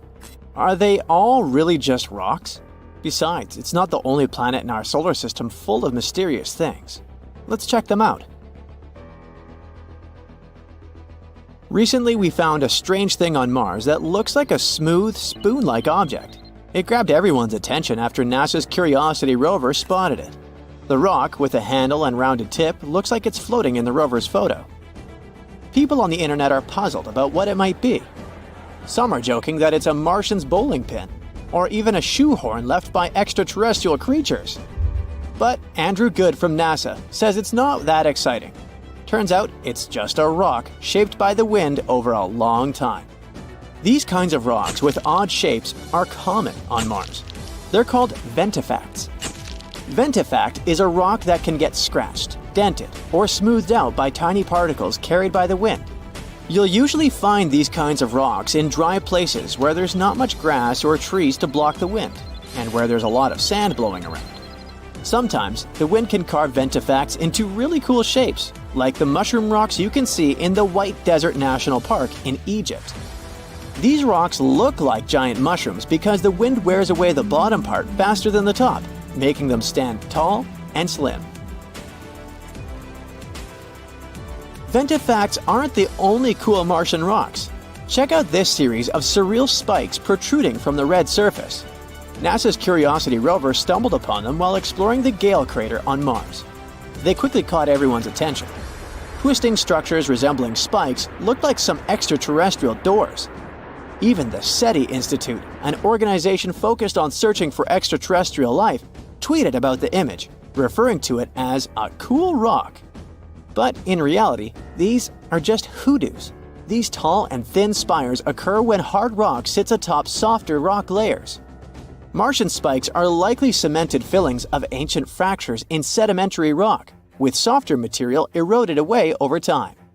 Again, there are many hoodoos on Earth too. They're also called fairy chimneys or tent rocks.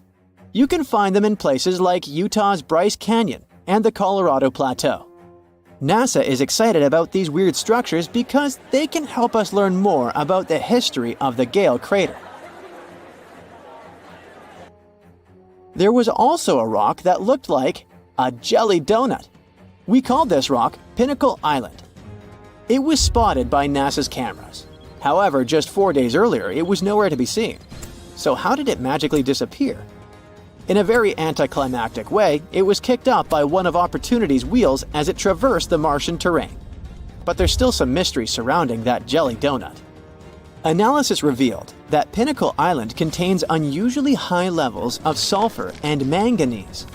Both of these things are water-soluble. In other words, there might have been some water action that created these elements in the rock.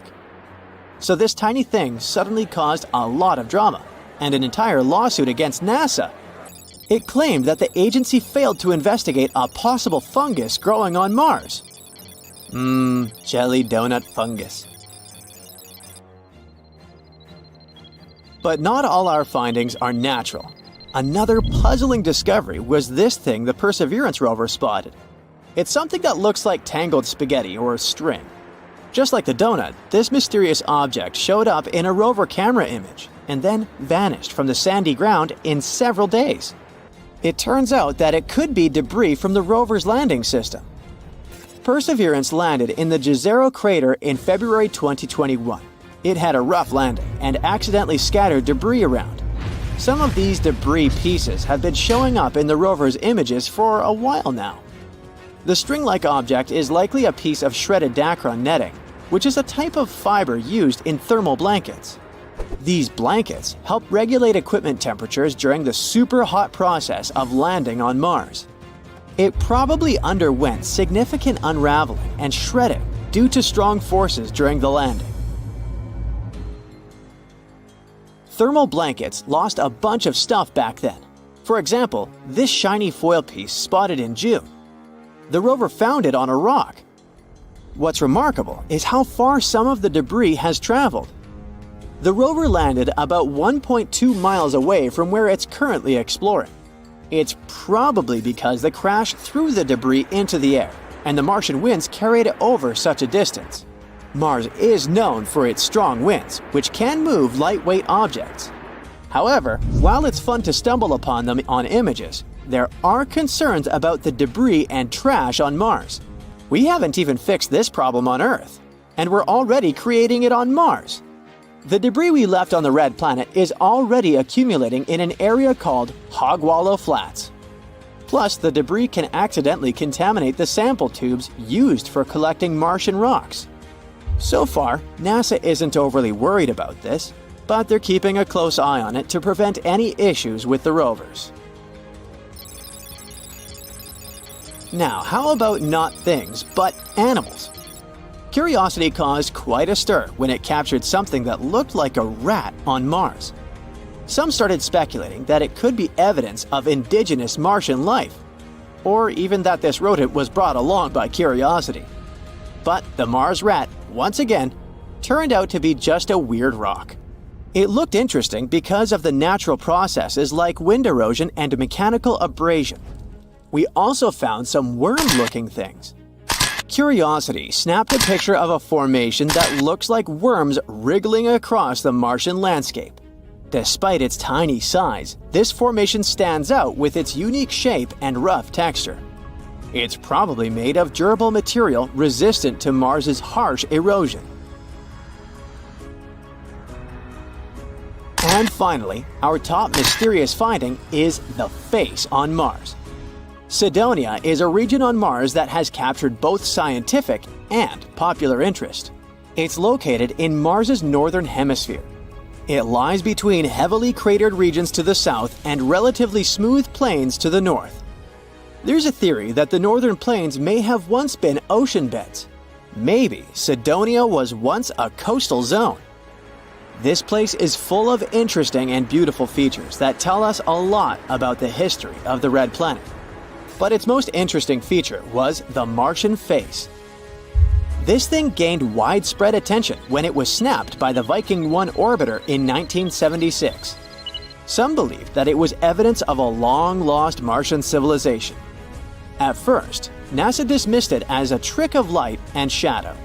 But after some analysis, it turned out to be, yep, another rock.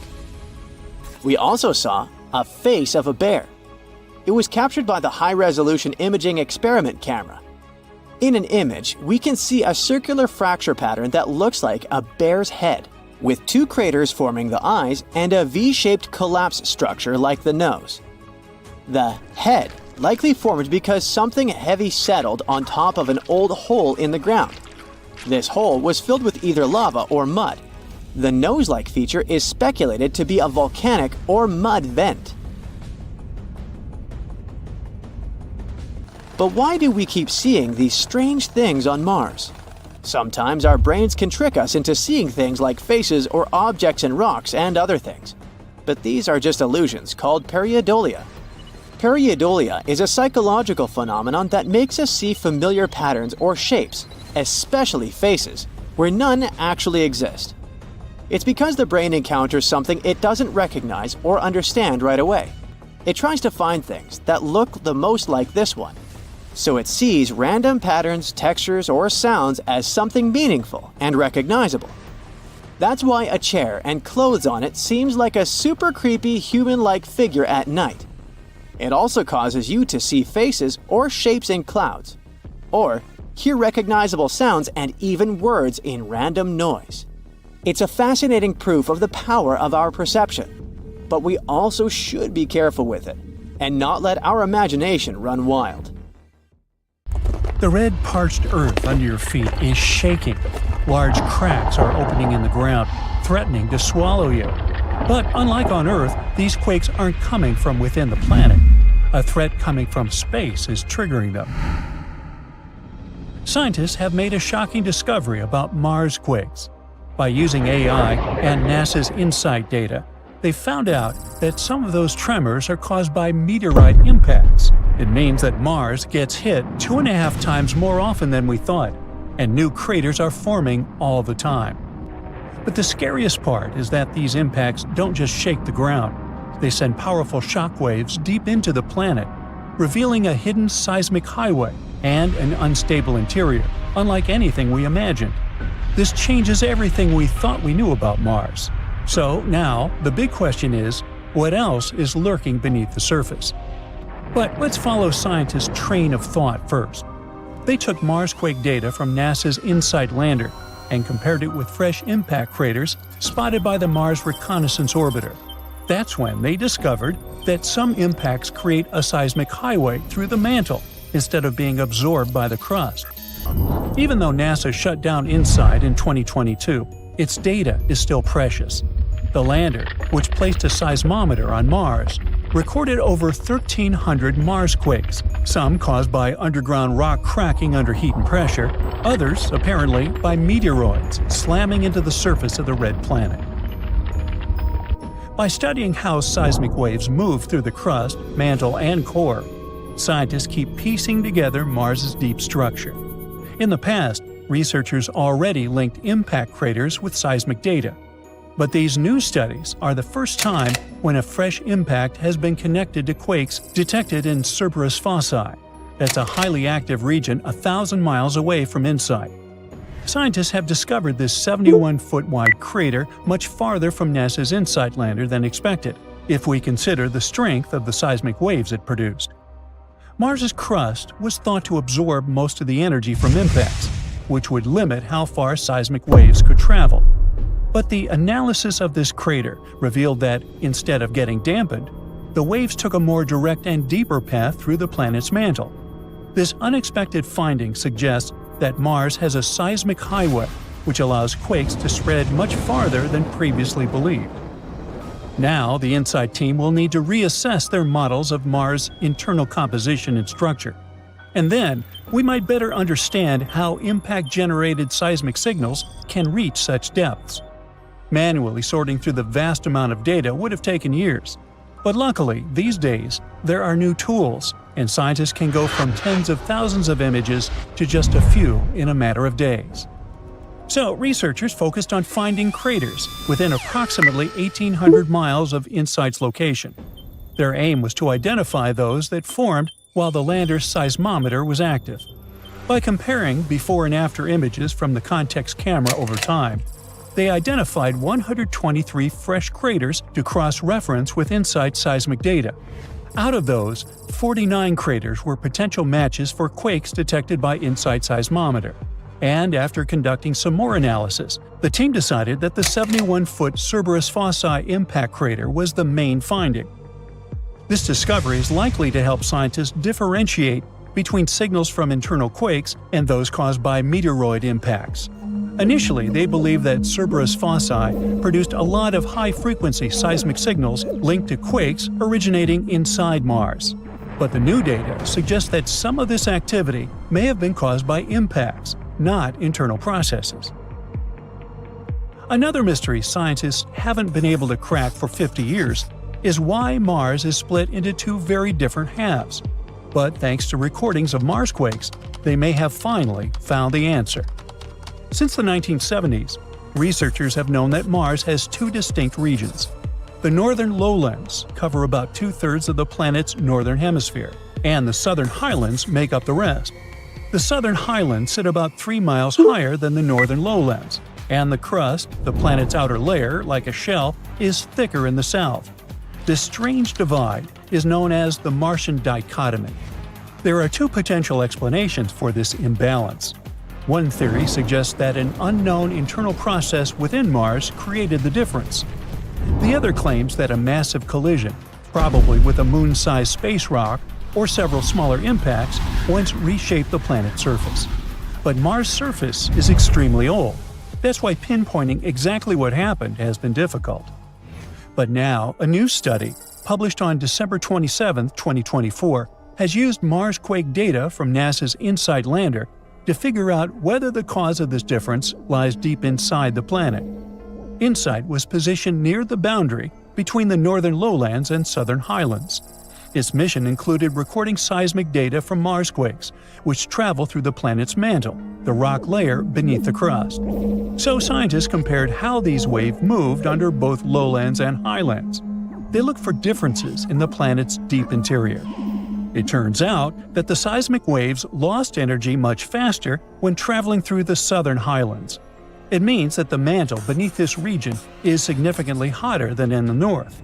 It's compelling evidence that internal planetary forces, rather than an external impact, cause Mars' unusual split.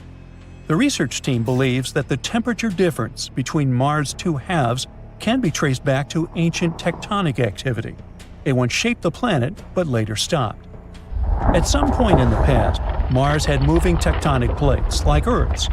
As these plates shifted, they, along with the molten rock beneath them, could have created the Martian dichotomy. But eventually, the movement stopped, leaving behind what scientists call a stagnant lid. That's a thick, immobile layer over the planet's molten interior. If this turns out to be true, it might mean that the mantle beneath the southern highlands is still pushing upward, while the mantle under the northern lowlands is sinking deeper toward the planet's core. This ongoing process could explain why Mars' crust is thicker in the south. At the same time, we can't completely rule out the idea that an external impact created the dichotomy.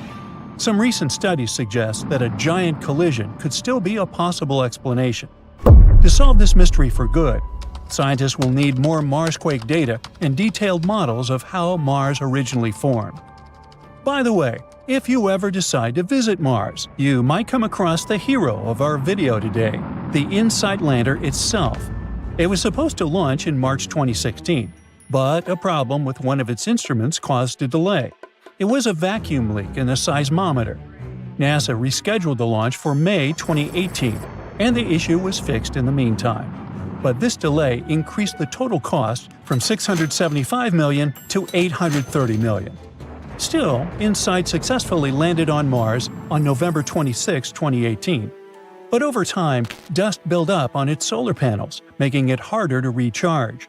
The InSight lander runs on solar panels and batteries, but it needs occasional wind gusts, called cleaning events, to clear dust from the panels. Unfortunately, the place where InSight landed didn't get enough of these winds to keep the lander fully powered. By February 2021, during the Martian winter, thick dust had covered the panels, and they were only producing 27% of their full capacity.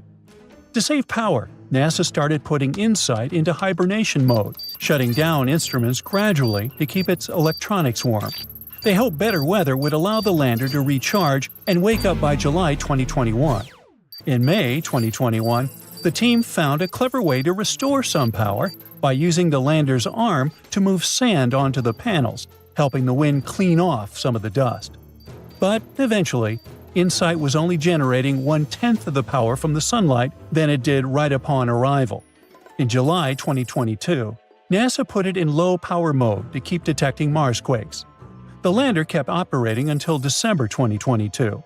On December 20th, NASA announced that InSight had lost contact with Earth on December 15th, and the mission officially ended on December 21st, 2022.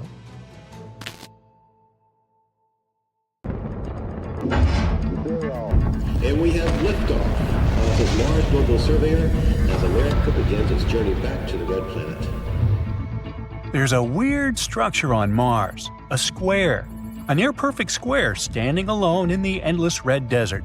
And it looks too perfect, too precise to be anything but artificial. Nature's chaotic, and it rarely makes things look so deliberate. So the internet took one look at it and lost its mind, as the internet tends to do. The image spread like a virus on social media, igniting every conspiracy theory you can think of. Some were convinced it was proof that intelligent life had once tread upon the Martian sands. Well, let's dive in and sort it out. The image is real, and it's really old. The thing, not the picture. NASA's Mars Orbiter camera snapped it in 2001, capturing a tiny slice of Martian terrain, and there sat the square. Now, is that evidence for intelligent life? Well, Mars is an empty world now, a rust-colored desert. But once, long ago, it may have been something else entirely. A planet filled with roaring rivers, vast oceans, and thick clouds rolling across the sky. Now, in a world like that, life, if it ever had a chance, could have taken root. And there's a possibility it did. Scientists think that life could have existed on Mars in a short period from around 4.1 to 3 billion years ago. It could have started during the early era of Martian history, called the Noachian period, and lasted all the way to the late Hesperian period. Meanwhile, here on Earth, the first oceans were just forming. Life on our planet was just beginning, in the form of tiny bacteria in deep-sea hydrothermal vents. While Mars was already fully wet, on Earth, there were no plants or animals, just microscopic life trying to survive. So, Mars took the lead in the life game. It had a much thicker atmosphere, which could have trapped enough heat to keep water liquid. Valley networks, huge traces across the red landscape, show us the incredible story of rainfall, rivers, and lakes. Huge asteroids were still hitting Mars at the time, and they could have brought organic molecules with them. But if that's true, what happened, and where did life go? A recent NASA study suggests that the answer is more complicated than we thought. Astronomers believe that something drastic happened to Mars, like boom, and its cozy climate was gone, its atmosphere thinned. Without a strong magnetic field like Earth's to protect it, solar radiation stripped away the air, leaving Mars cold and dry. The ocean simply evaporated. Some of the water escaped into space, while the rest froze underground or became locked in polar ice caps. Today, all that remains is a ghostly memory, dry channels and salty mineral deposits. But it looks like the transition wasn't sudden at all. It was slow and gradual. The planet was changing from wet and warm to cold and dry over millions of years. In fact, Mars kept its ocean even after the temperatures dropped to freezing. Some parts of Mars, especially the northern lowlands, might have remained wet for many, many centuries. Shouldn't the water freeze when it gets below 32 degrees Fahrenheit? Well, yeah. But there are many reasons why this miracle happened, like Mars's thick atmosphere and warm water traveling through currents.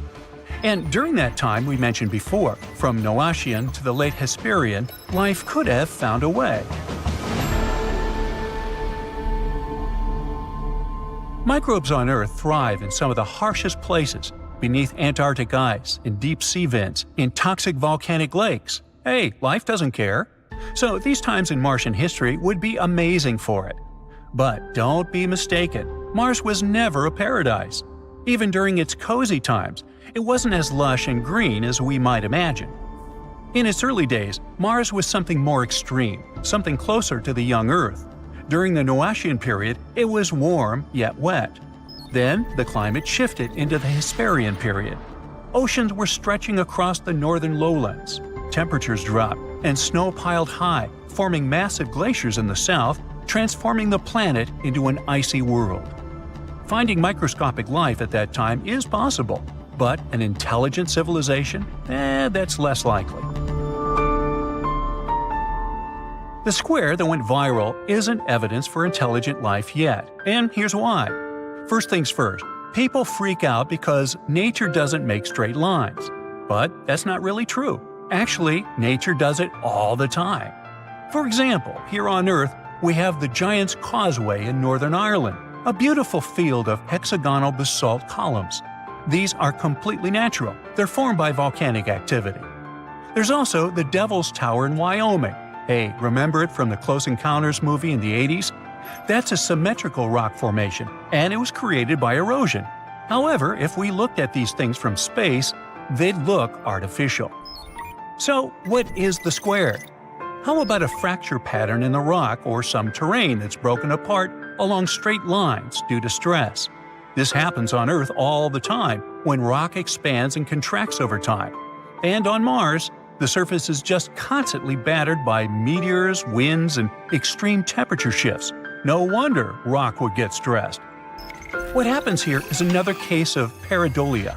It's our brain's favorite thing, to spot patterns in something random. Hey, we evolved like this. So sometimes we might look at natural objects and see insane stuff. Faces on trees, animals in clouds, shapes, and so on. Besides, NASA has been photographing Mars for decades. We have high-resolution images of craters, mountains, valleys, riverbeds, hey, everything.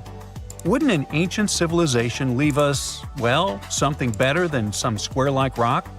Even though things erode over time, we'd find more signs, roads, foundations, artifacts, ruins, or at least something. Though, to be fair, we do see something. The square wouldn't be the first time Mars has played tricks on us. Over the years, we've spotted everything from tunnels to carved faces, even Bigfoot. Or this doorway, for example, a perfectly cut rectangular opening. That's what people saw when NASA's Curiosity rover sent back an image of the East Cliffs on Mount Sharp. It's almost like an ancient passage leading deep into the surface. You just need to go in and find some fantastic underground base. Well, NASA decided to take a closer look at it. It turns out it's just 12 inches tall and 16 inches wide, the size of a dog door. That's because what we're looking at isn't a doorway, but an open fracture, a break in the rock that happens naturally over time. These kinds of cracks are extremely common, both on Earth and on Mars. They form when bedrock is stressed, expands, contracts, or gets eroded by wind and time. If you walk through a desert here on Earth, you'd see plenty of similar shapes. Canyons, cliffs, and even boulders have fractures that, from the right angle, might look like doorways. They're just not getting photographed by NASA. Also, the straightness of lines turns out to be just a trick of perspective. If you zoom out, you'll see that it's just one small break in a much bigger rock formation. Or the infamous Cydonia face. The photo was taken back in 1976 by NASA's Viking 1 orbiter when it was scanning Mars. In the region known as Cydonia, it captured what looked like a massive humanoid face, a rocky formation about 1.2 miles long. And this one face inspired books, documentaries, movies, and podcasts. But when NASA's Viking orbiters first took pictures of Cydonia, the cameras weren't super advanced. The image of the face had a low resolution and made the details fuzzy. NASA's later missions had far better cameras, and when Mars Global Surveyor revisited Cydonia in 2001, the truth was undeniable. The face was just a hill, a lumpy rock formation with ridges and depressions carved by wind and erosion. And in 2006, during another mission, a colored image with insanely high detail was made. No traces of face left there whatsoever. That's another pareidolia trick for you. Now, Mars has plenty of secrets left to uncover, but they will be related to its fascinating history, not some secret ancient civilization. The conclusion is, don't trust everything you see online. Sometimes a mysterious rock is just a rock. Like the little engine that could, NASA's Curiosity rover has been bravely crawling over Gale Crater on Mars, trying to see what could have happened billions of years ago that made the planet a red desert.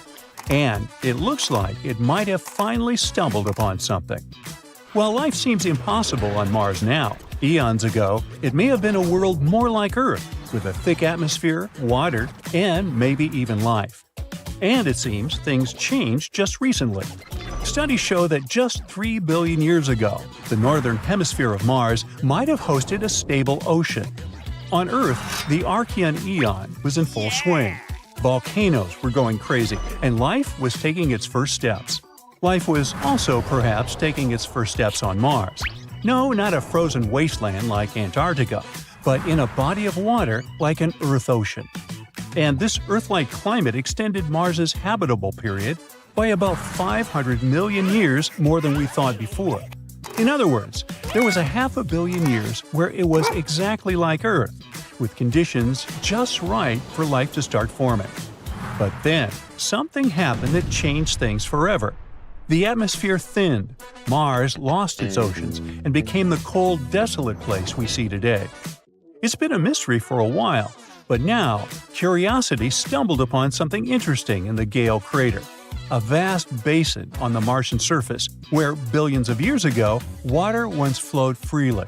It found carbonates, stuff that can tell us all about the ancient Martian climate. There are minerals that form when carbon dioxide, or CO2, dissolves in water, which means that, to create them, you need two things: a nice thick atmosphere and liquid water. Now on Earth, CO2 is super important because it helps trap heat from the sun in our atmosphere. This keeps our planet warm enough to support life. Plants eat it during photosynthesis to create oxygen, which humans and animals need to breathe. On Mars, the presence of CO2 shows that there really was some kind of climate system.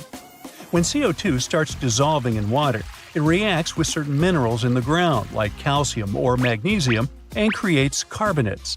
That's kind of how seashells form in oceans here on Earth. But instead, it's happening with rocks on Mars. And this discovery is huge. These carbonates act like fossils of the planet's ancient climate. They store information about what Mars was like long ago.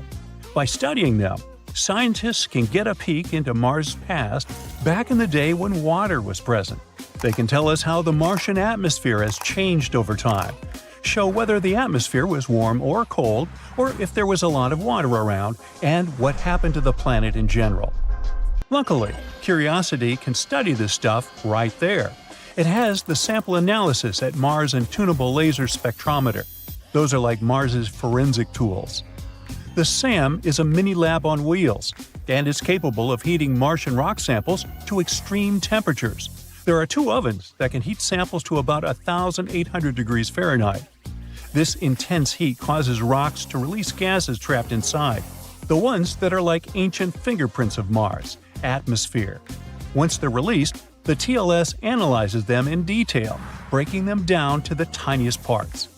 And what the scientists discovered blew away all our previous assumptions about Mars' habitability. Turns out, it's not just about Mars once being wet, but there was something that led to the gradual drying and cooling of the planet. In other words, Mars's water didn't just disappear. It evaporated quickly under extreme conditions. So, what happened to it? Astronomers produced two possible explanations. The first one says that Mars went through periods where it was sometimes wet and sometimes dry. The water didn't last a long time. It may have appeared in short bursts, with periods where it would dry up and then return. The second possibility is more intense. The water that was there was incredibly salty and cold, so instead of being liquid, it was mostly frozen in ice. This would have made the planet way too harsh for life as we know it, since the conditions would have been too extreme for anything to survive. Both possibilities sadly mean that Mars wasn't cozy and full of life in the past like some hoped. Well, at least not on the surface. That doesn't mean underground life couldn't exist though. This one is still a possibility. And to find more, we must keep looking for hints of water now. Actually, after years of exploring Mars, scientists have just made a mind-blowing discovery. Deep beneath the rocky surface of the red planet lies a hidden reservoir of liquid water. Real water this time, not the frozen ice caps or vapor in the atmosphere, though it's miles below the Martian crust. This breakthrough comes from data collected by NASA's InSight lander. This guy spent 4 years listening to the subtle tremors of Mars. You know, Mars quakes. And it analyzed over 1,300 of them. Thanks to this, scientists were able to map out how seismic waves move through the planet, and it revealed pockets of liquid water buried 6 to 12 miles underground. Not just one lake, but puddles.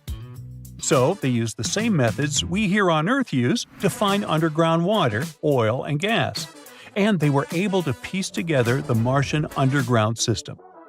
You see, as the water disappeared and dried out, Some of it escaped into space when Mars lost its thick protective atmosphere. However, this discovery shows that much of the water didn't disappear. It just sank deep underground, where it still lies today. So close, but out of reach. That's a huge step forward. Water is the most important molecule when it comes to shaping the destiny of a planet. And also, even though we said that Mars wasn't filled with life before, this doesn't take away the possibility of it having life now. If liquid water still exists deep underground, could there be some little microbes hiding there as well? Life as we know it can't survive without liquid water. And now, with this, the idea of life on Mars has become more plausible than ever. There's a catch, though. While this water may seem like a jackpot to future Mars colonization plans, it's not going to be easy to reach. To say that drilling 6 miles deep into the crust is no small feat is an understatement. Just so you know, here on Earth, the deepest we've drilled is about 7.5 miles. It was in the Kola Super Deep Borehole project. And this project pushed current technology to its limits. Intense heat, pressure, equipment failures, you name it. With Mars, that would be even crazier. It has a much colder environment, extremely thin atmosphere, and lack of infrastructure. That would make any drilling mission extremely difficult. To reach water reservoirs buried so deep on Mars, we would need specialized drilling equipment that would somehow get delivered there. It should also be able to handle extreme cold, low pressure, and different gravity. Oh, and it should all operate remotely and preferably not break, all while it needs tons of energy. Yeah. Now, it's possible that we would only be able to do this in the future when we'll have automated systems or astronauts on Mars. That's not a quick task for even the most ambitious billionaires. So, for now, what these reservoirs hide is a mystery. But at least it's not the only one. As we mentioned, Mars hides one of the greatest secrets beneath its frozen southern pole, another buried vast lake of liquid water. The radar revealed it as it scanned the ice cap in this region. Hey, just don't make me pronounce it.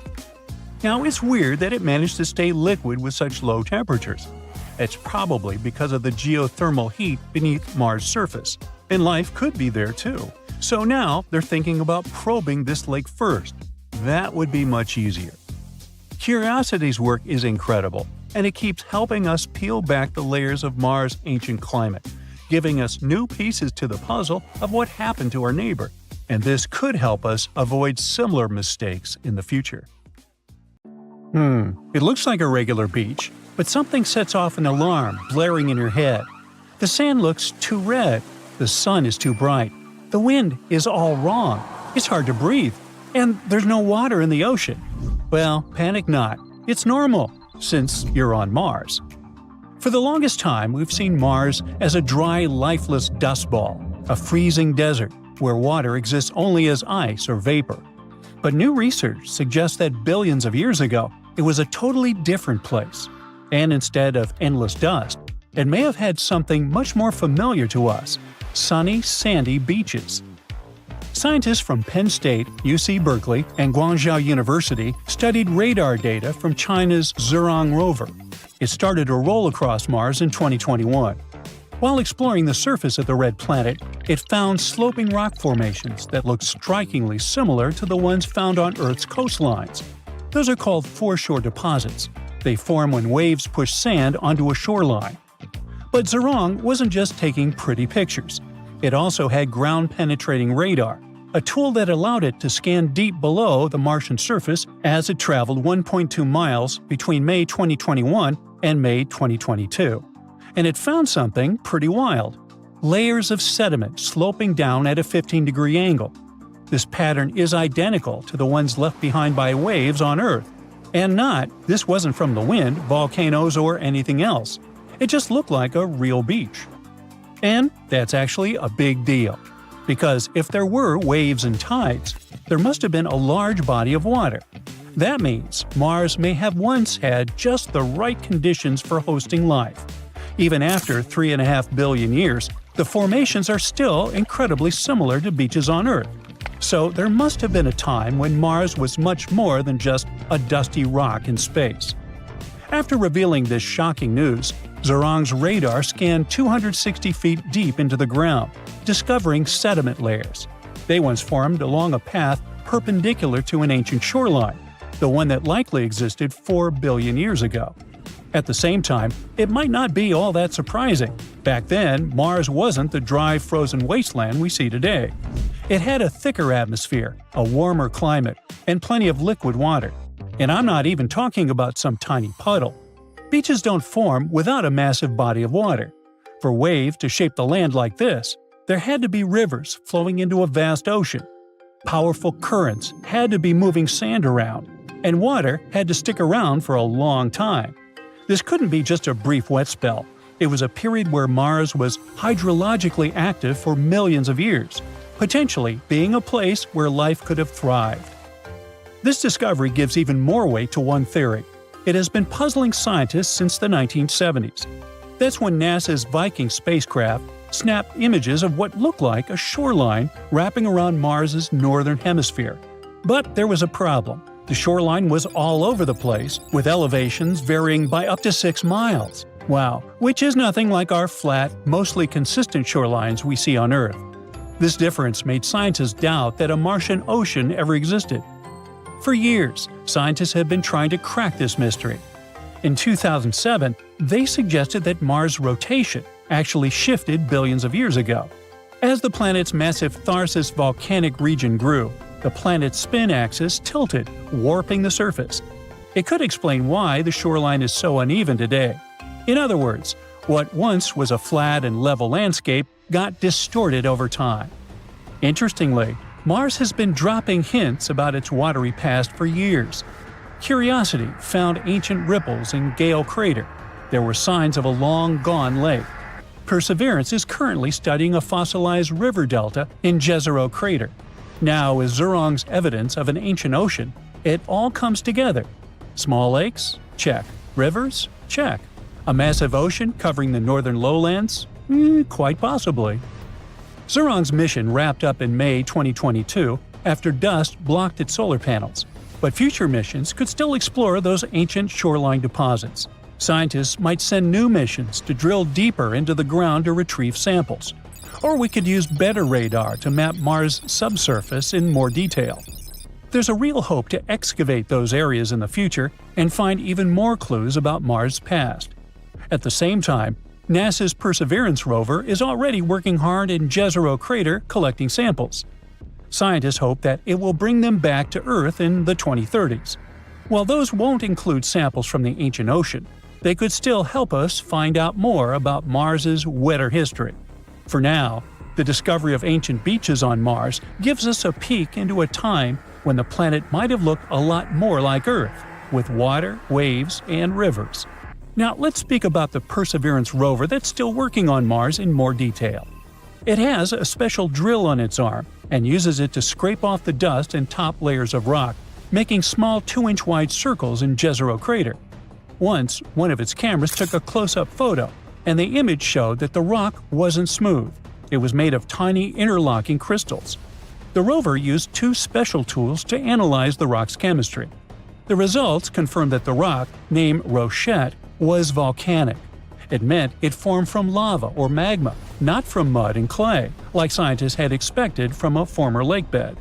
Perseverance, also known as Percy, landed on Mars in February 2021, along with a small helicopter named Ingenuity.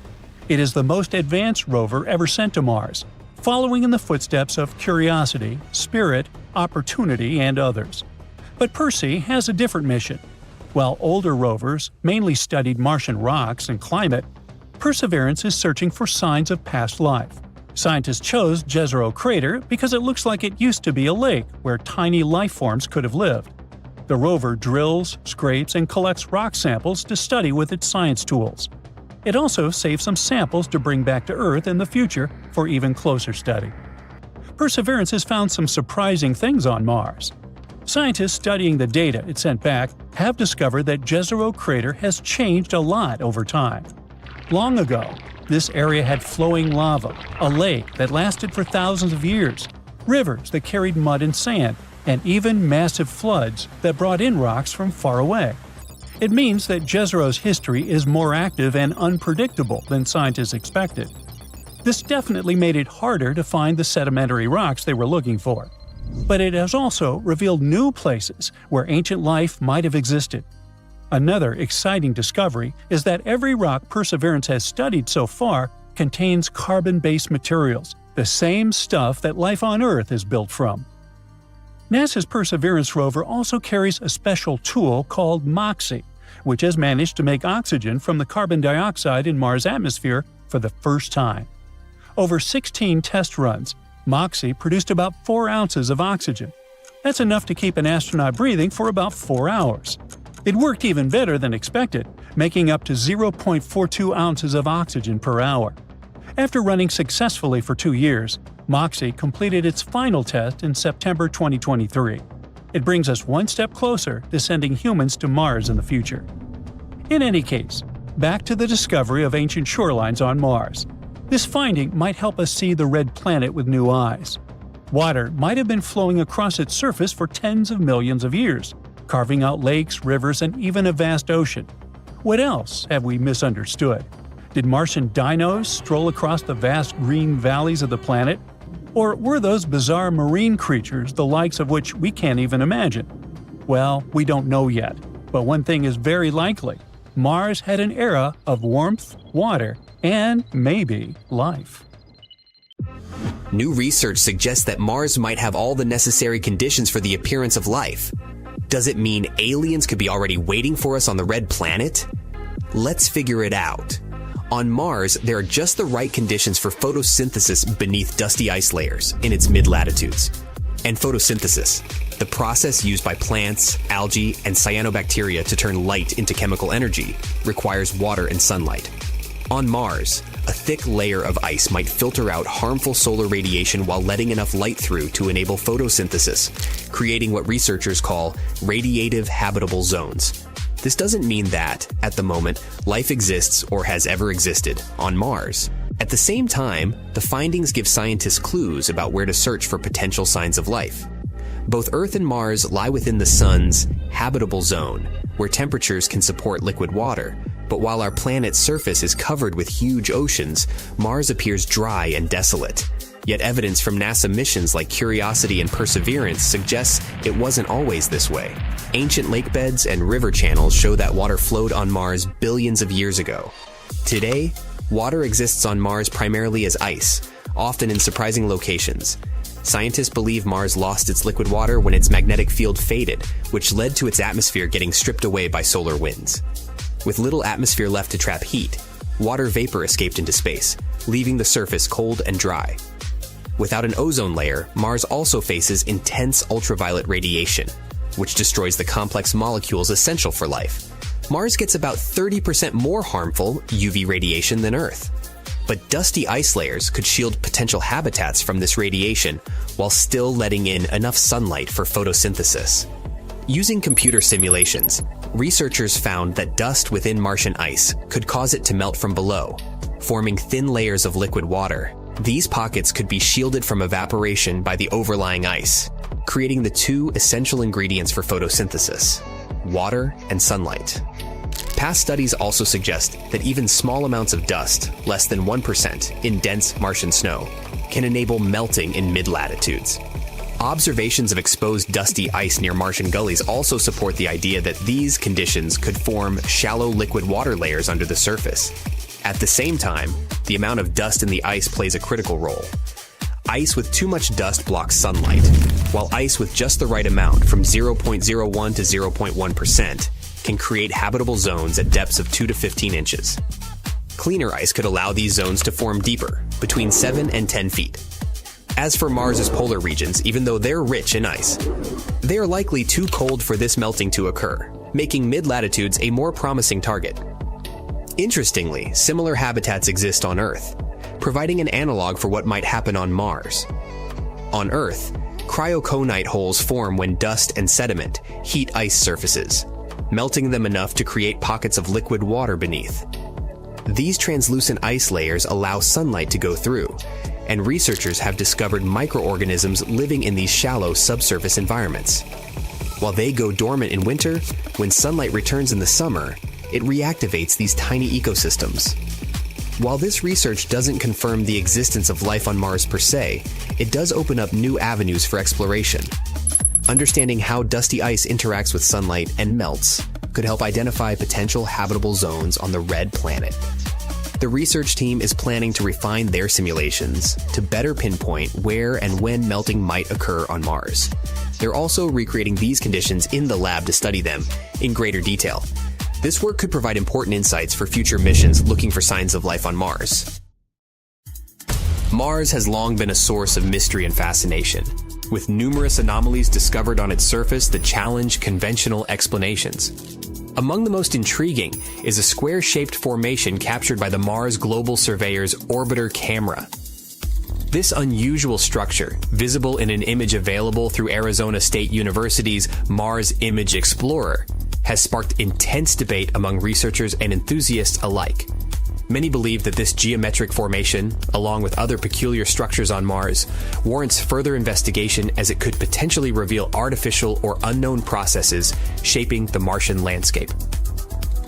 The discovery of this square-shaped formation has raised profound questions about its origin.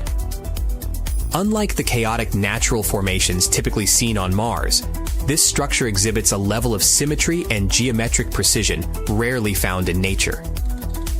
Most natural geological processes, such as erosion and volcanic activity, tend to create irregular, unpredictable formations. However, the almost perfect angles and well-defined edges of this Martian square suggest that it may not be the product of ordinary geological forces. Some skeptics argue that its unique shape indicates an artificial or intelligently designed origin, pointing to the possibility that Mars may have once harbored an advanced civilization or been visited by extraterrestrial beings in the distant past. If this theory holds, the square formation could represent the remnants of an ancient structure, now partially buried under Martian dust and sediment. One of the most compelling aspects of this formation is its location and scale. The image from the Mars Global Surveyor provides detailed measurements suggesting that the square formation is significantly large, far beyond the scale of ordinary rock formations. Its distinct shape compared to the surrounding terrain makes it stand out as an anomaly, further adding to the mystery of its existence. If it were merely the result of natural geological processes, one would expect to see other similarly shaped formations nearby. Yet this is not the case. This discrepancy raises questions about whether Mars has undergone processes unknown to mainstream science, or if intelligent intervention played a role in shaping its surface. Supporters of the artificial structure hypothesis argue that the square formation could be a remnant of an ancient Martian civilization, similar to the ruins of ancient cities found on Earth. They suggest that if Mars once had conditions capable of supporting life, it is entirely plausible that an advanced society could have flourished there before some catastrophic event led to its demise.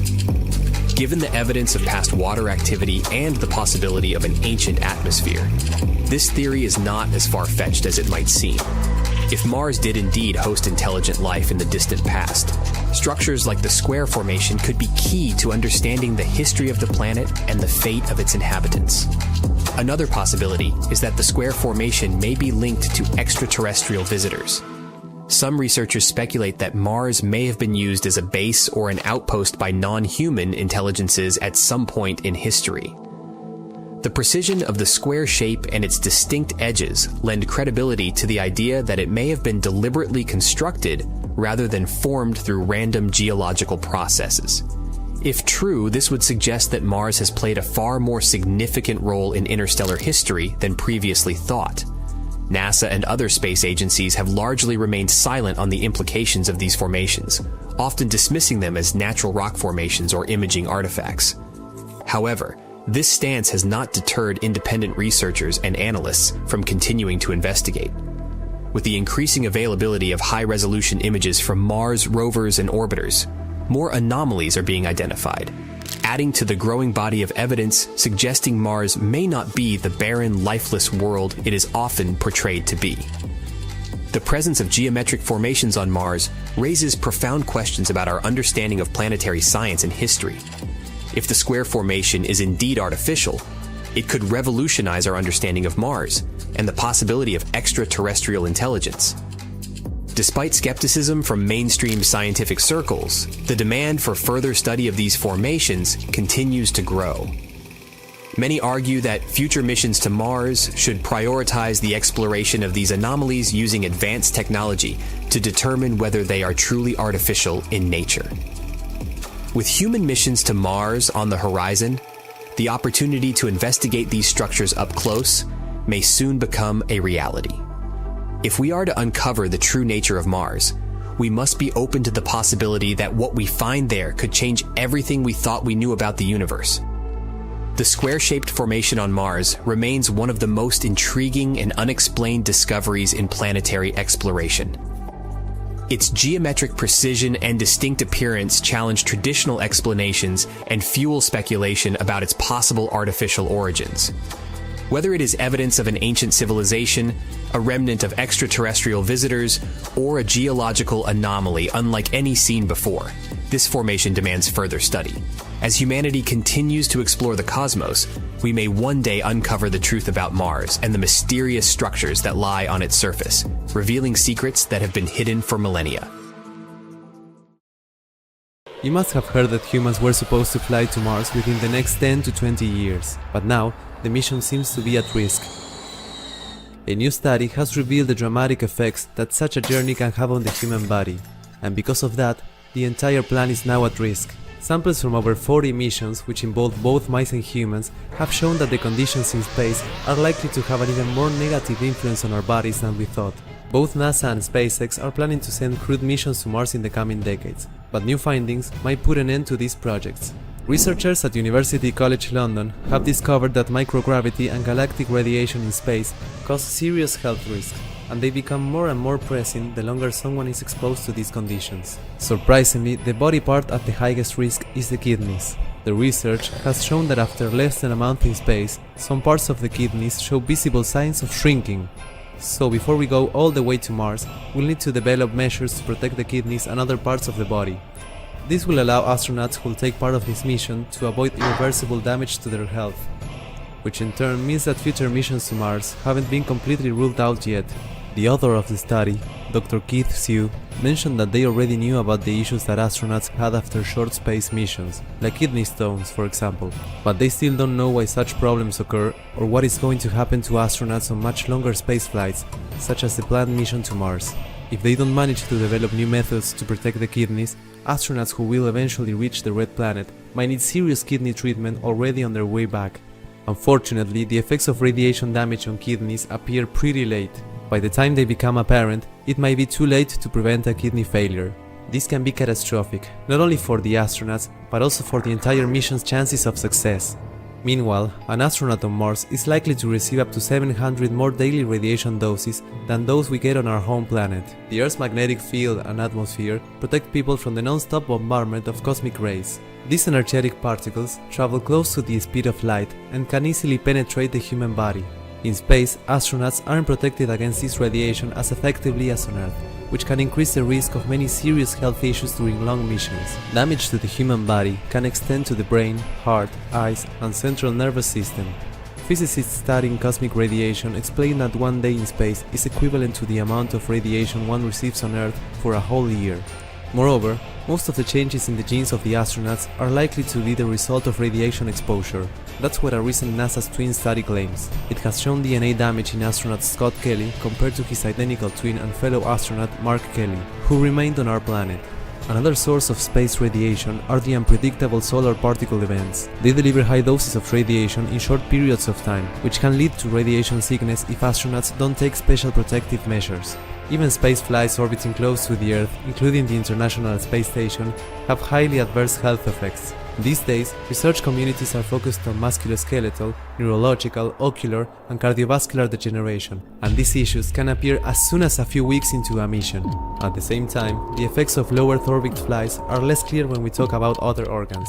More research is definitely needed. How about a mysterious object that used to orbit between Mars and Jupiter? At one point in the early days of the solar system, it was destroyed by some catastrophic event. The space body is called Phaeton, and this planet is totally hypothetical. but some people believe that the debris the planet left behind could have formed the asteroid belt. If you like this kind of content, please give it a non-hypothetical like and subscribe. Your support is very important to us. Thank you. Now, at the start of the 19th century, people hadn't discovered the asteroid belt yet. But in 1801, one astronomer spotted the largest asteroid in our solar system, Ceres. At that time, it was believed that a planet was orbiting between Mars and Jupiter, and Ceres seemed to be a suitable candidate. But the next year, another astronomer discovered one more space object with a similar orbit. It was an asteroid that was later named Pallas. These discoveries made scientists conclude that these two objects could have been fragments of the very planet that had once been dwelling between Mars and Jupiter. The following discovery of two more asteroids, Juno and Vesta, seemed to confirm this idea. Only in the 20th century did the hypothetical planet get its name, Phaeton. It was actually a name taken from Greek mythology, meaning shining one. The hero with this name was the son of the sun deity, Helios, who rode his solar chariot across the sky every day, giving humans the heat and light necessary for survival. One day, Helios allowed Phaeton to drive his chariot. But the sun didn't manage to control the horses. Everything went wrong, and Earth was about to burn down. That's why the main deity, Zeus, had to stop Phaeton with a thunderbolt. The idea of the asteroid belt being the sad result of the planet's destruction was called the disruption theory. And of course, there were several ideas explaining the planet's tragic fate. The most obvious one is that Phaeton was hit by a large space object. It could be another hypothetical body called Nemesis. Some people believe that it's our sun's companion star. According to this theory, the sun has a small companion star that has an extremely elliptical orbit. This orbit periodically brings it close to the Oort cloud, a large sphere of icy objects surrounding the sun. This, in turn, causes a lot of mess. It might be the reason why this hypothetical companion star was also nicknamed the Death Star. It might be a red or brown dwarf. But whatever it is at the furthest point of its orbit, it's believed to be about 1.5 light-years away. The search for this star has been in progress for decades, but no one has succeeded in locating this elusive and potentially non-existent space object. Anyway, back to Phaeton. Another theory claims that the planet could have suffered some internal cataclysm which tore it apart. But these days, the disruption theory has fallen out of favor. It was replaced by the accretion theory. According to it, the asteroid belt formed in the process of gradual buildup of particles initially floating in a gaseous environment. With time, they came together to create larger masses. Gravity pulled on these particles, encouraging them to stay together and form planetesimals, tiny planet-like bodies that later form real planets. Planetesimals kept colliding with one another, eventually developing into protoplanets. Such protoplanets grow until they form planetary bodies.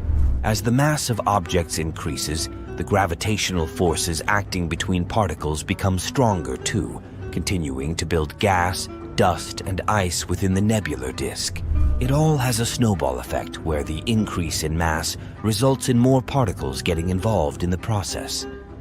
Eventually, there's no building material left, and large space objects float in the darkness of space. Now, many experts think that the asteroid belt is the remains of the protoplanetary disk which had once been orbiting the sun before the planets formed. Unfortunately, it never had a chance to coalesce into a planet because Jupiter's gravitational effect prevented it from happening. In any case, even though Phaeton's was a good story, it's not popular anymore. It's 2065, and you're standing on the moon's dusty surface, working away on the latest array of solar panels to help fuel the local town's energy grid. Suddenly, the surface begins to shake. Is this a moonquake? Or are those moon-born teenagers having a party in the town hall again? You look up at Earth. You're so used to it, you barely even notice it anymore. But now, it looks different. It takes you a few moments to work out why. It appears to be shrinking. You begin to panic. The Earth is moving away. The ground rumbles again, and you work out what's happening. The Earth isn't moving, but what you're standing on is.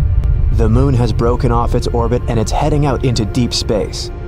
Destination unknown. The strange thing is, it's happening right now, and has been for a very long time. It's even affecting how long our days are. Eventually, it will pull away altogether and dramatically affect our planet's oceans. To explore what will happen, let's go back a little, to put it all into perspective. The moon has been hanging around us, literally, for 4.51 billion years. There are a few theories as to how the moon came into being. The main one is that it formed when a large object smashed into the young Earth. The early solar system was a chaotic place. A number of stellar bodies were created that didn't make it into a full planet. One of these bodies, as large as Mars, smashed into Earth, throwing huge chunks of our planet's crust into space. Gravity took over and tied these separate elements together. This explains why the moon is made of lighter particles than we find here on Earth. Billions of years later, and we're more than used to having the moon with us. It affects so much of our everyday life. The obvious one is tidal motion. The gravitational pull or tidal force that the moon exerts on our planet creates the tides. This force causes all of the water on the Earth's surface that's closest to the moon to bulge out to one side. A very short explanation is that it pushes in from the top of our planet and also the bottom, while pushing out from the sides at the same time. The Earth also has an effect on the moon, which we'll get into in a minute. But it appears that the moon might not like our company as much as we might think. It's slowly drifting away from us, even as we speak. The moon can seem small or large depending on the lunar cycle, but in actuality, it's just over a quarter or 27% of the size of Earth. The diameter of the moon's orbit around us is nearly 477,213 miles, but this diameter is increasing by 1.5 inches every year, which of course means that it's moving away by a factor of 1.5 inches each year. To help explain why we have to analyze our relationship to the moon a bit more closely, both celestial bodies are tidally locked. We are synced up in such a way that we always see the same side of the moon. The hemisphere that we never see is often referred to as the dark side, but that's not quite right. As the moon orbits Earth, different parts are in sunlight or darkness at varying times. This change in illumination is the moon going through its various phases. The tidal forces not only affect our oceans, but the body of the Earth too. Because the Earth is more rigid in structure than water, the tides on more solid matter, like the Earth's crust, have a much smaller effect. The tidal forces are interdependent. The gravitational field of the Earth will also apply tides in the body of the moon. Again, because we're not talking about fluid, the effect is very small, but it's there. This interchange of tides is quite complex. Interiors of both bodies are heated by these tides, just as the force applied to any object can create friction or its own heat. Take the planet Jupiter, for example, and its moon, Io. The tidal forces of the giant planet are so huge that the surface of Io, which is solid, is raised and lowered several hundred feet in each rotational period. The heat generated means that the interior of Io is most likely molten. As a result, the surface of Io is covered with active volcanoes. It's one of the most geologically chaotic places in our solar system. Despite its heat, it's definitely not the place to take the family for a summer holiday. Back to Earth. Our planet rotates on its axis once every 24 hours, and the moon performs one revolution around us in 27.3 days. The bulge on Earth actually speeds up the moon. The Earth pulls the moon ahead in its orbit. In other words, the Earth's bulge increases the radius of the moon's orbit around us. While this is happening, the moon pulls back on the tidal bulge of the Earth, slowing its rotational speed, though just a fraction. A very small fraction. This means that 100 years from now, a day on Earth will be 2 milliseconds longer than it is right now. Blink and you'll miss it. Literally. In addition, since the Earth is larger, the gravitational pull is stronger, causing the Moon to speed up slowly. As time passes, its orbit will become bigger and bigger. This takes us back to that measurement of 1.5 inches. It may not seem like a lot, but over a period of time, this measurement becomes significant. Let's jump forwards billions of years from now, where we see that the Moon's orbit is so big that it does leave the pleasure of our company permanently. What happens to our oceans then? You've already guessed it. The tides will cease to be. That will make for very calm seas for any boat trips. That's if there are any humans left in, 50 billion years. Before that time, because of the tidal locking slowing down the Earth's rotational speed, it's possible that the Earth will slow down enough to permanently face the Moon. In turn, it may prevent the Moon from moving away from us. Imagine the effect on our planet if we stop rotating. One half will always be in darkness, the other in light. That'll play havoc on our seasons and the natural life. While it sounds dramatic, and the loss of tides would be a significant phenomenon, there are other more serious things to worry about occurring before then. In a tenth of that time, 5 billion years, our Sun will likely consume both the Moon and the Earth. Yep, our Sun is going to have a galaxy-sized party, the likes of which our solar system has never seen, and everyone's invited. The Sun is continually burning the hydrogen in its core into helium. Right now, it's approximately halfway through its life cycle. Towards the end, it will run out of hydrogen in its core. The Sun will ultimately become a red giant. Its surface is predicted to reach Mars. That's when gravitational forces will take over. The Earth will be dragged into this new Sun and disintegrate. The Sun gets 10% brighter every billion years. So long before the planet is totally destroyed, the heat will have melted any ice and fried almost everything living. All of our oceans will have dried up too.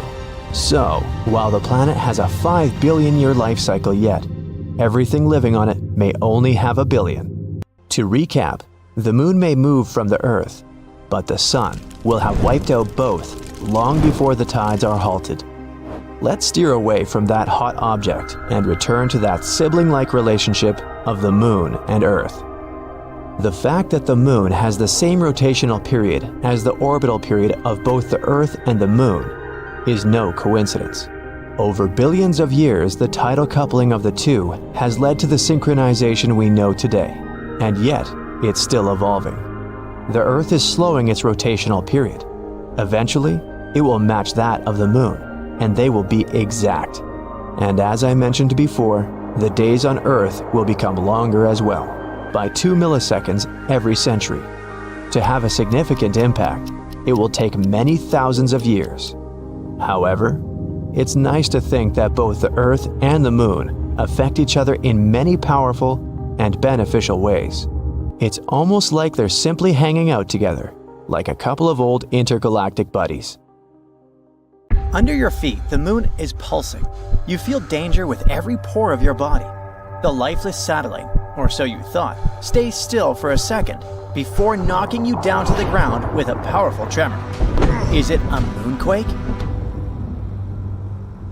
For years, scientists believed the Moon was completely inactive, but the newest evidence seems to suggest that this idea is totally wrong. Researchers from the University of Maryland have recently discovered 266 mysterious ridges on the far side of the Moon. And these ridges likely point to recent geological activity. So, are we really talking moonquakes? Well, kind of. The ridges are located in volcanic regions that formed 3.2 to 3.6 billion years ago, but they appear much younger than expected. Typically found in clusters of 10 to 40, they're often located in areas where the Moon's surface is structurally weaker. Now, when astronomers speak about recent, don't take their words literally. They don't mean last year or even decade. Most models scientists created suggested that the moon's geological activity ended 2.5 to 3 billion years ago. But the new information hints at the possibility that these formations have been active within the last billion years.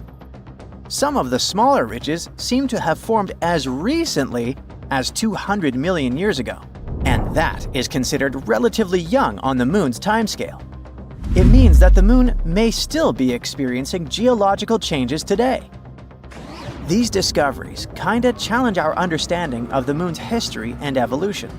But how did scientists come to these conclusions anyway?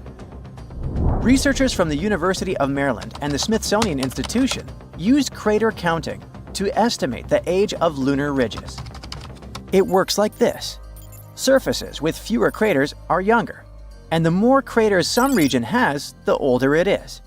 Plus, the analysis showed that some ridges cut through already existing craters, meaning they likely formed around 160 million years ago. In geological terms, this is very recent, suggesting that these ridge-forming processes may still be happening. Another cool thing is that the ridges on both the near and far sides of the moon are similar, which means they may have formed through the same geological processes, having been shaped by the same forces. These forces might include the moon's gradual shrinking, thermal contraction, and shifts in its orbit. We'll talk about it a bit later. Another argument supporting the idea of a still active moon is decades-old data from the Apollo missions. They had already detected shallow moonquakes with the Apollo Lunar Seismic Experiment, recording 28 quakes ranging from magnitude 1.5 to 5. Researchers believe that these ridges may be linked to similar seismic activity. Now, about that bizarre shrinking of our natural satellite. Scientists believe the moon formed about 4.5 billion years ago when a Mars-sized object collided with early Earth. This catastrophic impact likely sent bunches of superheated material into space. Eventually, they came together and formed the moon. In its early years, the moon was just a molten world, shaking from intense volcanic and seismic activity. So, the moon used to be a molten mess floating through space. But when did it actually solidify? Scientists have finally figured it out, 4.43 billion years ago. This was a huge turning point, not just for the moon, but for Earth too.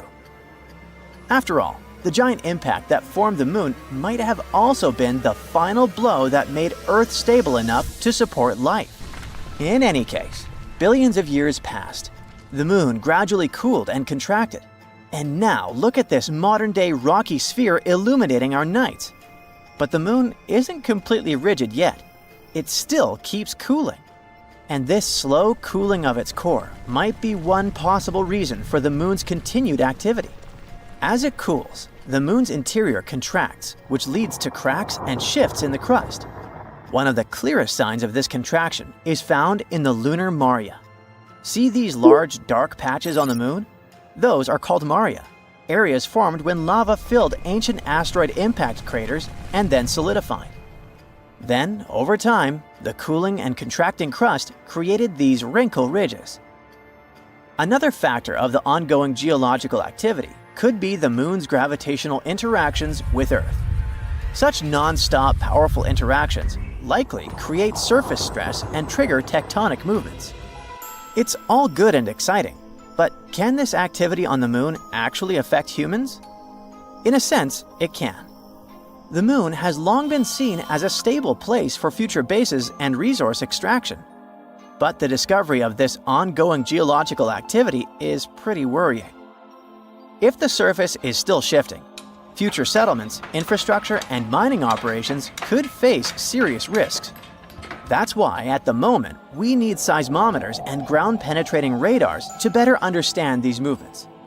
It will allow us to assess potential dangers before any long-term missions begin. By the way, there's another potential problem future lunar missions might have to deal with, and it's moon dust, aka regolith. Apollo astronauts quickly learned that this jagged, sticky dust gets everywhere and can damage suits, equipment, and even health. A new study from Texas A&M engineers found another problem. When rockets land or take off, they kick up regolith, which can become a collision hazard, especially with many spacecraft bringing crews and cargo to the moon. Lunar regolith comes in all sizes, from tiny dust particles to large rocks. The main ingredient in moon dust is fine silicate materials, about 70 microns in size, like a human hair. They formed over billions of years as meteors and asteroids smashed into the moon's surface, grinding much of it into powder. Unlike Earth, the moon has almost no atmosphere. It's incredibly thin, so there's no wind or water to smooth out the dust. On top of that, constant exposure to solar wind has given the regolith an electrostatic charge, making it stick to anything it touches. Apollo astronauts quickly found this out the hard way. Moon dust clung to their suits, got trapped inside their landers, and stuck to everything. Worse, it became a health hazard, causing eye irritation and breathing problems inside their spacecraft. But at the moment, it seems like a problem for future us. A much more important issue is finding water to support future missions, and China is going to deal with it. It's getting ready for a big mission to look for hidden ice on the moon. As part of the Chang'e 7 mission in 2026, a flying robot will explore deep craters at the moon's south pole, where ice might be trapped. If they manage to confirm it, this could be a game changer for future lunar missions. Astronauts will have a water source and even fuel for space travel. The mission is a key step in China's plan to land astronauts on the moon within 5 years. While signs of water have been found before, like in soil samples from Chang'e 5's probe and observations by NASA and Indian spacecraft, scientists believe that deep ice deposits are the real key to supporting future missions. The south pole of the moon has some incredibly deep craters, and experts think ice could be hiding inside them. The flying robot will try to explore one or more of these craters after landing. If it does find the ice, it could make long-term moon missions much cheaper and more practical, helping astronauts live and work on the moon. Some scientists also think that this discovery could offer us some clues about extraterrestrial life. In any case, whether we find water on the moon and learn to deal with that pesky dust or not, the recent discovery of those young lunar ridges is a game changer. If the moon is still geologically active, it means we don't know as much about our closest neighbor as we thought. What else could the moon be hiding? Are we really prepared for the idea that this lifeless satellite might actually be more dynamic than we imagined? Future missions, which might not be as safe as we once believed, will probably show. Soon we might start constructing loads of stuff on the moon. All because India's moon mission has recently detected sulfur near the moon's south pole. This chemical element can come in extremely handy for creating infrastructure on our satellite. It's the first time this chemical element has been discovered on Earth's natural satellite. This sought-after element is mostly found near Earth's volcanoes. Its appearance on the moon speaks volumes about the satellite's volcanic history and its past atmospheric conditions. The mission's rover detected this chemical element less than a week after touching down around 70 degrees from the moon's south pole on the 23rd of August, 2023. This historic landing on the lunar surface made India the fourth country to safely land a mission on the moon. It's also the first spacecraft to touch down so close to the south pole of our satellite. It's an area of strategic importance because it's believed to be home to deposits of water ice. If it turns out to be true, future missions might be able to harvest it and turn this water ice into drinking water or even rocket fuel. For 2 weeks, the lander carried out the data collection, mainly focused on the analysis of the moon's soil and its extremely thin atmosphere. Meanwhile, the solar-powered Pragyan rover started its quest to find frozen water on the moon. As for the lander, it demonstrated another amazing feat on the 3rd of September. The spacecraft fired up its engines and lifted itself for about 16 inches into the air. Then it made a tiny hop to land 12 to 16 inches away from its original position. It's kinda a big deal. Being able to get a lander back off the surface of the moon is essentially for future missions, showing that they can safely return soil samples or even astronauts back home after a lunar mission. In September, the Indian spacecraft was put into sleeping mode. The 14-day-long lunar night was approaching, and the spacecraft wasn't designed to collect scientific data during this period of time. So far, we've learned about a few major findings of the mission. One is related to measuring the temperature of the moon's topsoil at different depths. Intriguingly, the surface of the satellite in that region turned out to be hotter than expected. It was believed that the temperature could be between 68 and 86 degrees Fahrenheit on the surface, but it was around 158 degrees Fahrenheit, way hotter than it should be. The other discovery indicates the presence of several chemical elements, including oxygen. Besides, the data received from the spacecraft confirms the presence of aluminum, calcium, iron, titanium, silicon, and other chemical elements on the lunar surface close to the South Pole.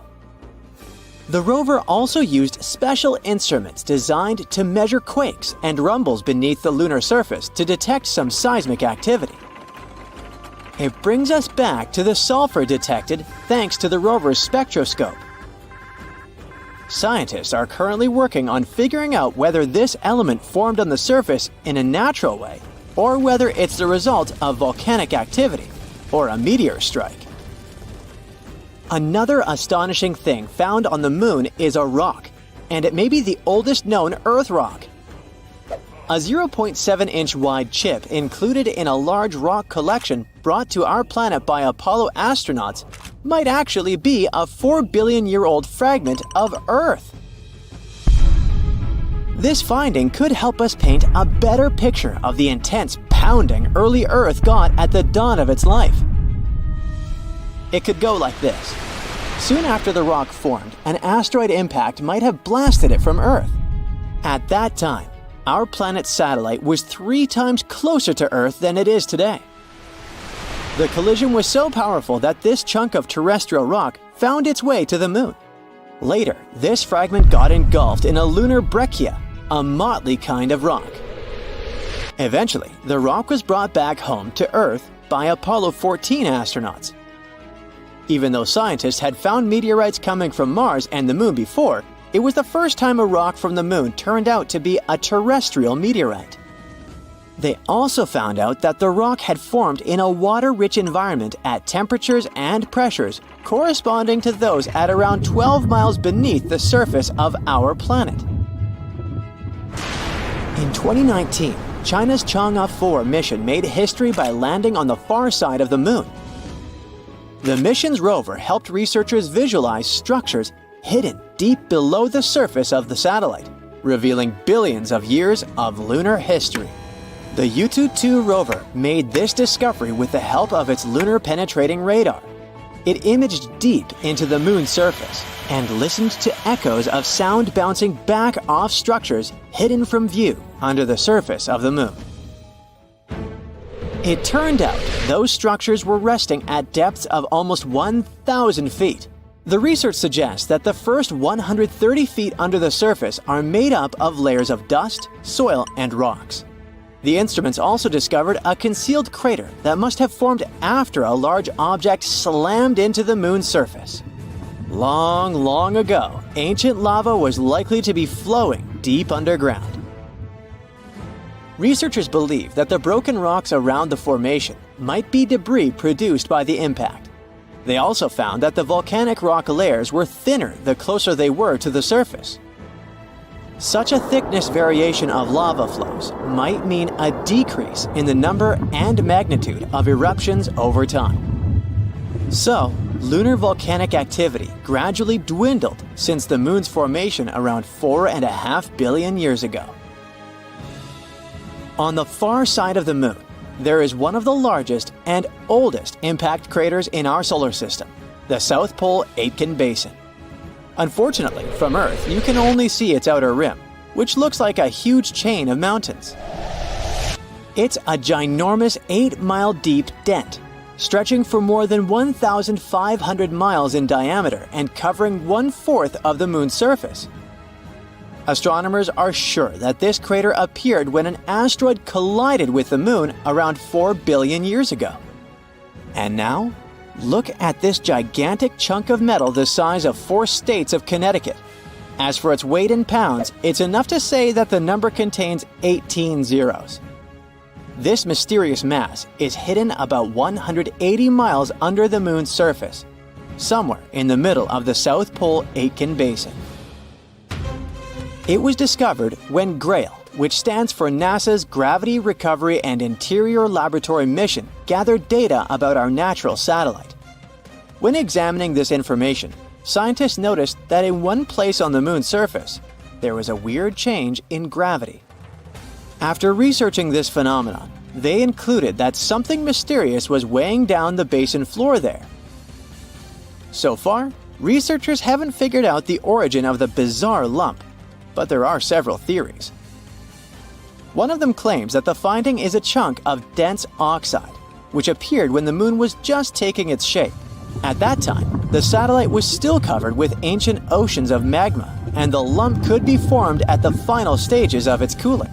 However, most scientists support another theory, according to which the puzzling mass is part of the giant asteroid that once created the South Pole Aitken Basin. Since the thing is metallic, it's probably the iron-nickel core of the asteroid. There might be a labyrinth of lava tubes on the Moon. Not so long ago, astronomers received the results of underground topography and discovered a massive cave under the surface of Earth's satellite. It could be the result of the lunar volcanic activity that happened more than 3 billion years ago. Streams of lava hardened, creating a thick, hard crust on the outside. But inside, it kept flowing, melting the rock and creating tunnels and caves. Numerous small pits in the Moon's surface discovered by NASA seem to be the openings to such lava tubes.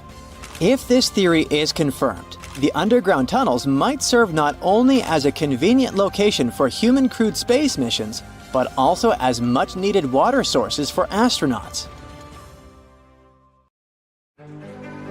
It's been decades since the last manned moon landing, Apollo 17, which happened in December 1972. Isn't it time we thought about going back to our dusty satellite, and maybe even staying there? NASA has made a promise on this subject. They're preparing to send astronauts on the Moon again, perhaps by 2025. This will all happen through a program called Artemis. It's also going to include the first woman ever to experience the lunar surface. Now you might ask, why haven't we done this already? One former NASA administrator said something interesting on the subject. It's not because of scientific or technological issues. Problem was that the potential projects took too long and were just too costly. You see, space travel, especially when it involves humans, isn't easy on the pockets. It's true that, in recent years, NASA had budgets of billions of dollars. Sure sounds like enough money, right? Well, not when you check out their to-do list. That's because they have to consider everything, from telescopes and giant rocket projects to missions also targeting the Sun, Jupiter, Mars, and beyond. When you look at it this way, NASA needs to be very good at budgeting to achieve all those goals. It's not just because of finances, though. The Moon itself is quite problematic. It poses real dangers that cannot be taken lightly. For starters, its surface is filled with craters and boulders that aren't easy to land on. Then, there is the moon dust, or regolith, if you'd like to call it by its scientific name. It was created over many years by meteorite impacts. It's extremely harsh and sticks to everything. It can potentially damage spacesuits, vehicles, and systems quite quickly. Also, dealing with the lunar habitat isn't a walk in the park either. The moon has no protective atmosphere. What this means is that for 14 days at a time, the lunar surface is faced with harsh rays from the sun.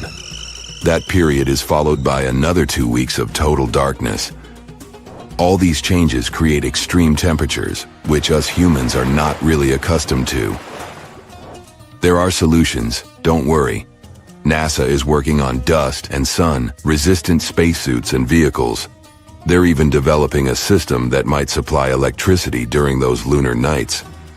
What's even more interesting about this system is it could come in handy on Mars too, once we get there. NASA also needs to draw in really smart people for its projects. Think about it. The average age of the people working for the mission control for Apollo 13 was just 26 years old. And these people had already been part of numerous missions by that time, which means they'd had considerable experience from a very young age. But here's where other individuals can help too. In recent years, it wasn't just NASA who's been working tirelessly to revolutionize space travel. There are many successful people out there with enough resources to join in on these efforts. Some are developing new types of rockets that can land on the moon too. In total, NASA landed 12 people on our satellite. It's definitely one of the most awesome moments in its history, if not the best. And those astronauts did amazing things up there. They brought back rocks, took snapshots, did science experiments, and even left flags behind. These were all important moments of the Apollo missions. But they weren't meant to create a safe place for humans on the moon. Scientists have had this idea of a lunar space station for a long time now. It's only logical. After all, it's just a 3-day trip from Earth. It means we can, technically, afford to make little mistakes here and there, without messing up the whole project. Plus, we'd learn so much before venturing even further into space. A moon base could provide fuel for deep space missions. We could also build telescopes up there and launch them way easier in space. It could also help us in another important project: figure out how to make Mars habitable too. Not to mention, a lunar space station would help us learn more about the moon's origin. Who knows, it could even bring in some money because of all that fun, exciting lunar tourism. Either way, the Apollo moon program took a lot of work. For starters, let's look at the sheer number of people involved. Around 400,000, from every corner of the states. Not everything was picture perfect, tough. There were two main unfortunate events. Firstly, a fire mishap at the launch pad of Apollo 1. Secondly, an oxygen tank decided to throw a tantrum on Apollo 13, causing severe issues mid-mission. An important part of the project was Saturn V. It is to this day the most powerful rocket flown successfully, being 36 stories high. Still finding it hard to picture? This rocket stood twice as tall as Niagara Falls. Thanks to Saturn V, NASA successfully completed 13 missions. This included chauffeuring 24 astronauts towards the moon, with half of them even having a little walk on its surface. The existing rockets and space shuttles can't go beyond low Earth orbit. In simpler terms, they can't reach the moon with all the gadgets astronauts need to thrive. Current space vehicles are just not capable of carrying that load, at least not since the Apollo missions happened. Regardless, we did make a lot of progress on Earth and are ready to send astronauts to our satellite pretty soon. Here's where the Artemis project comes in.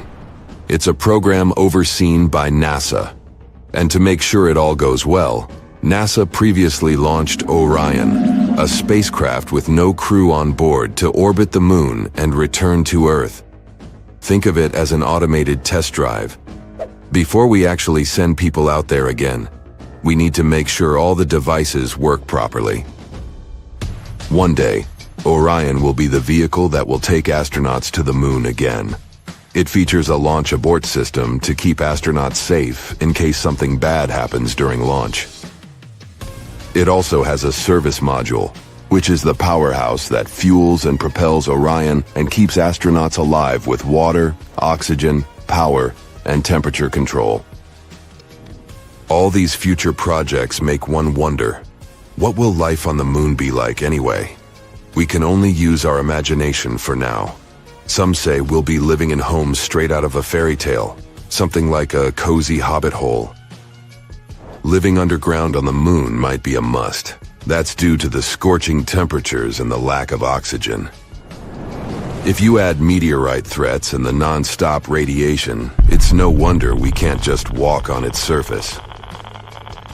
What about transportation? Big and small companies alike are trying to create the ideal moon ride. If current estimations are current, one type of moon taxi will take off as soon as 2024.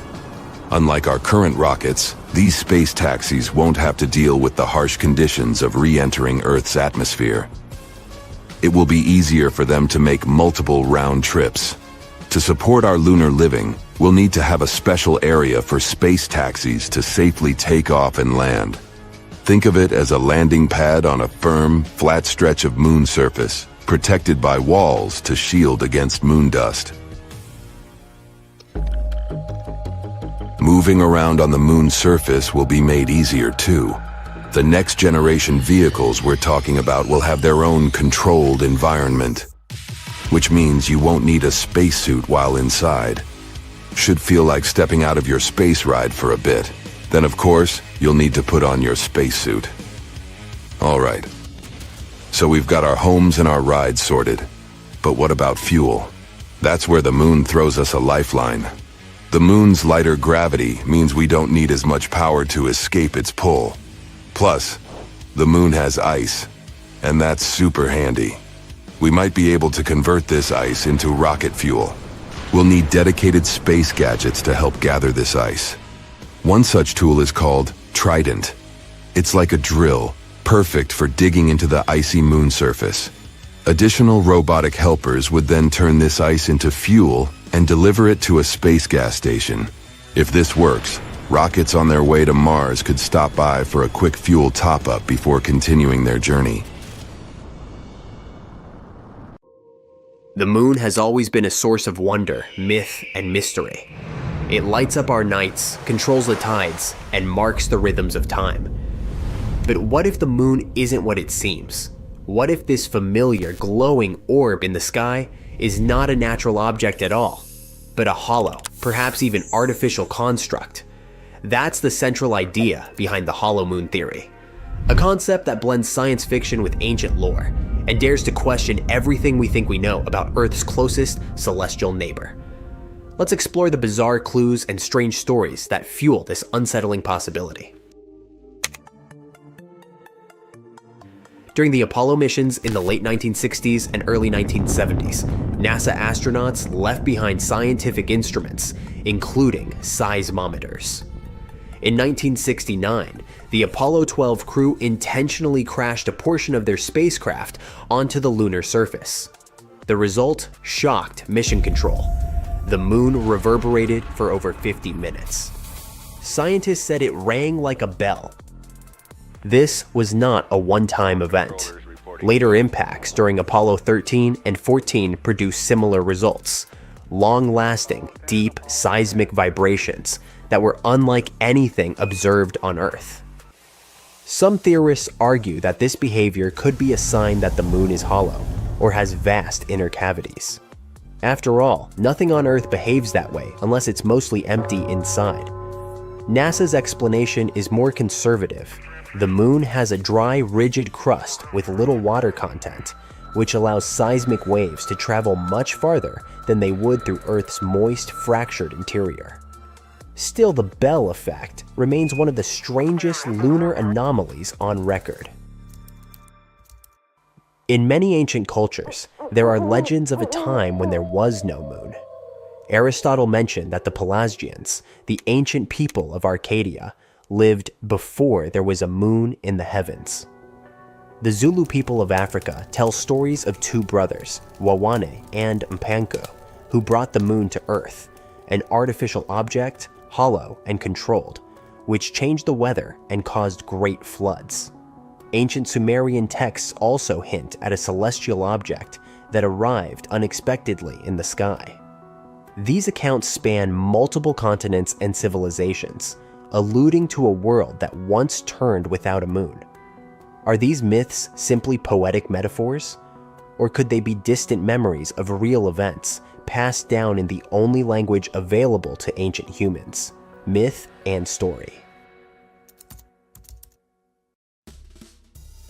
The moon is the fifth largest natural satellite in the solar system, and by far the largest relative to the size of its planet. No other moon comes close in size ratio. This alone makes Earth's moon an outlier, but there's more. The moon is precisely the right distance from Earth, about 384,000 kilometers, to perfectly cover the sun during a total solar eclipse. The sun is 400 times larger than the moon, and also about 400 times farther away. This perfect 400 to 400 ratio creates an extraordinary visual phenomenon that allows scientists to study the sun's corona during eclipses. Coincidence? Maybe. But to some researchers, it feels more like design. And then there's the moon's orbit. It's almost perfectly circular, and it's tidally locked, meaning we always see the same face.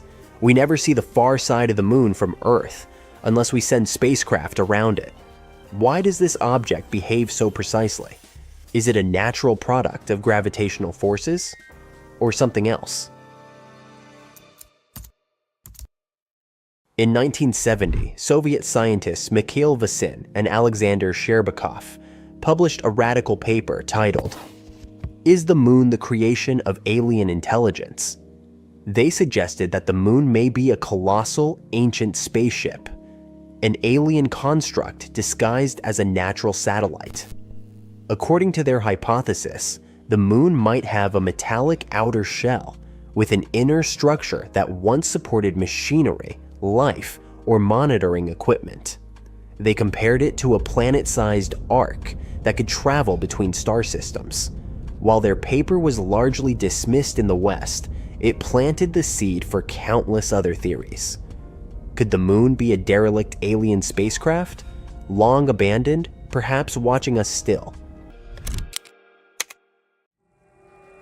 More recent fringe thinkers have proposed even stranger ideas. Some argue that the moon might not just be a passive structure, but a kind of anchor for a simulated or controlled reality. In this vision, the moon is not just hollow, but alive with technology, possibly operating as a monitoring station, memory regulator, or even a civilization reset button. Ancient floods, magnetic pole shifts, and unexplained disasters.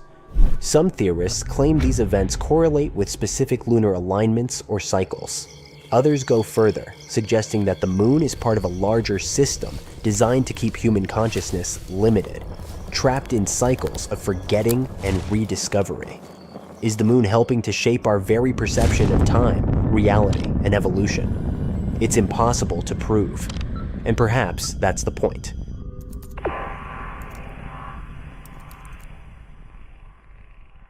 Even beyond the big theories, there are many small puzzles that don't quite fit. For example, when scientists first studied moon rocks, they expected to find thick layers of accumulated dust, possibly several meters deep. Instead, the moon's surface dust was surprisingly shallow. Where did all the debris go? Radio signals sent to the moon sometimes bounce back with strange delays, suggesting interior reflections that aren't typical for solid rock. And then there are the mysterious transient lunar phenomena. Sudden flashes, glows, or color changes on the moon's surface. These have been observed by astronomers for centuries, yet remain unexplained.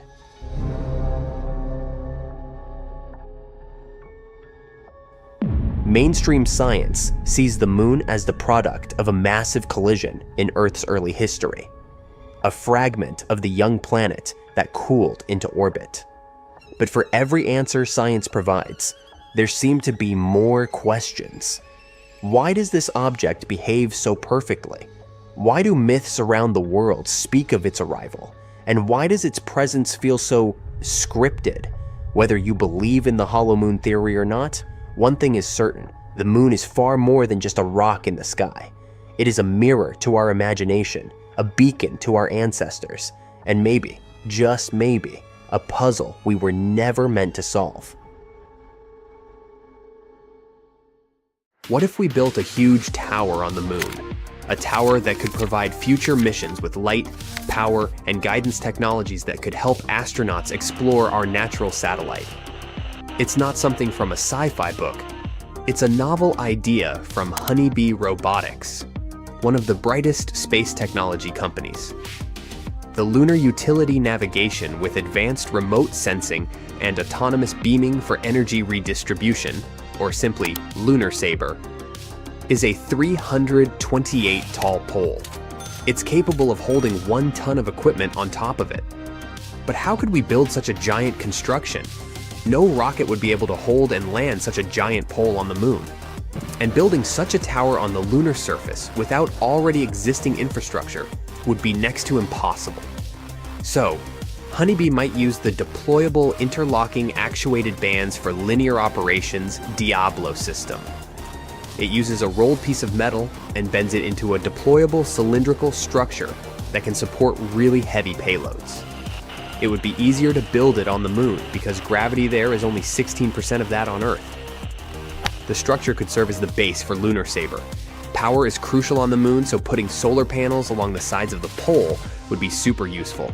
The company is now discussing 2 types of solar panels. The first one is like a yo-yo extended from the top payload holder of the tower. It would envelop the metallic structure and allow access to the sun at all angles. The second option might involve the top part of the tower. It could deploy its booms to hold traditional solar panels and then track the sun. Power supply wouldn't be the only Lunar Saber's task. It would also be able to beam power to other devices, track other devices, and provide communication, light, and energy. Let's talk about these functions in more detail. If one mast of the pole was bathing in sunlight while another was lingering in shadow, the one with excess power would be able to beam power to the one lacking it. Plus, similar power beaming could happen between Lunar Saber and rovers and astronauts in spacesuits. To beam all that power effectively, though, the tower would need to know the precise location of those objects. That's where the second technology would come in. Lunar Saber could use a set of sensors to find and track other objects. Basically, anything in a direct line of sight could be tracked and powered by the tower itself. Lunar Saber could also act as a lunar cell phone tower. It would allow wireless communication in its network. And finally, it would be super helpful for astronauts to actually see where they would be going. Rovers wouldn't need to wait out the 2-week lunar darkness. Floodlights at the top of the tower could provide enough visible light for astronauts and rovers, which would allow them to effectively perform their activities at all times. But guess what? The tower could become even more useful. We could combine several towers in a mesh. It would allow astronauts to communicate more effectively. Plus, power could be beamed even from the other side of the moon.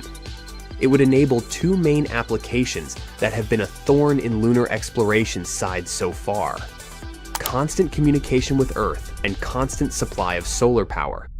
The thing is, explorations on the other side of the moon are quite tricky, which limits the area of scientific research to the side directly facing Earth. But a strategically placed mesh of lunar sabers could allow communication back to Earth, and we would be able to explore the dark side of the moon.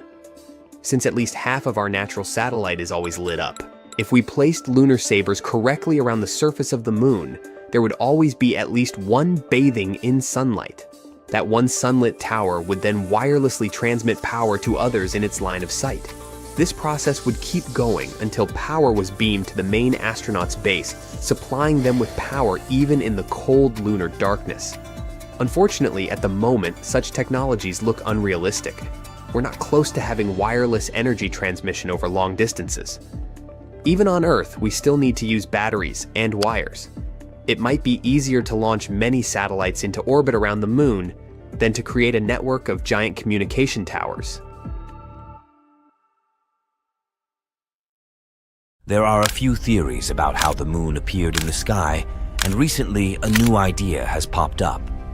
But before we discuss this newcomer, let's look at the most popular hypotheses of the moon's formation.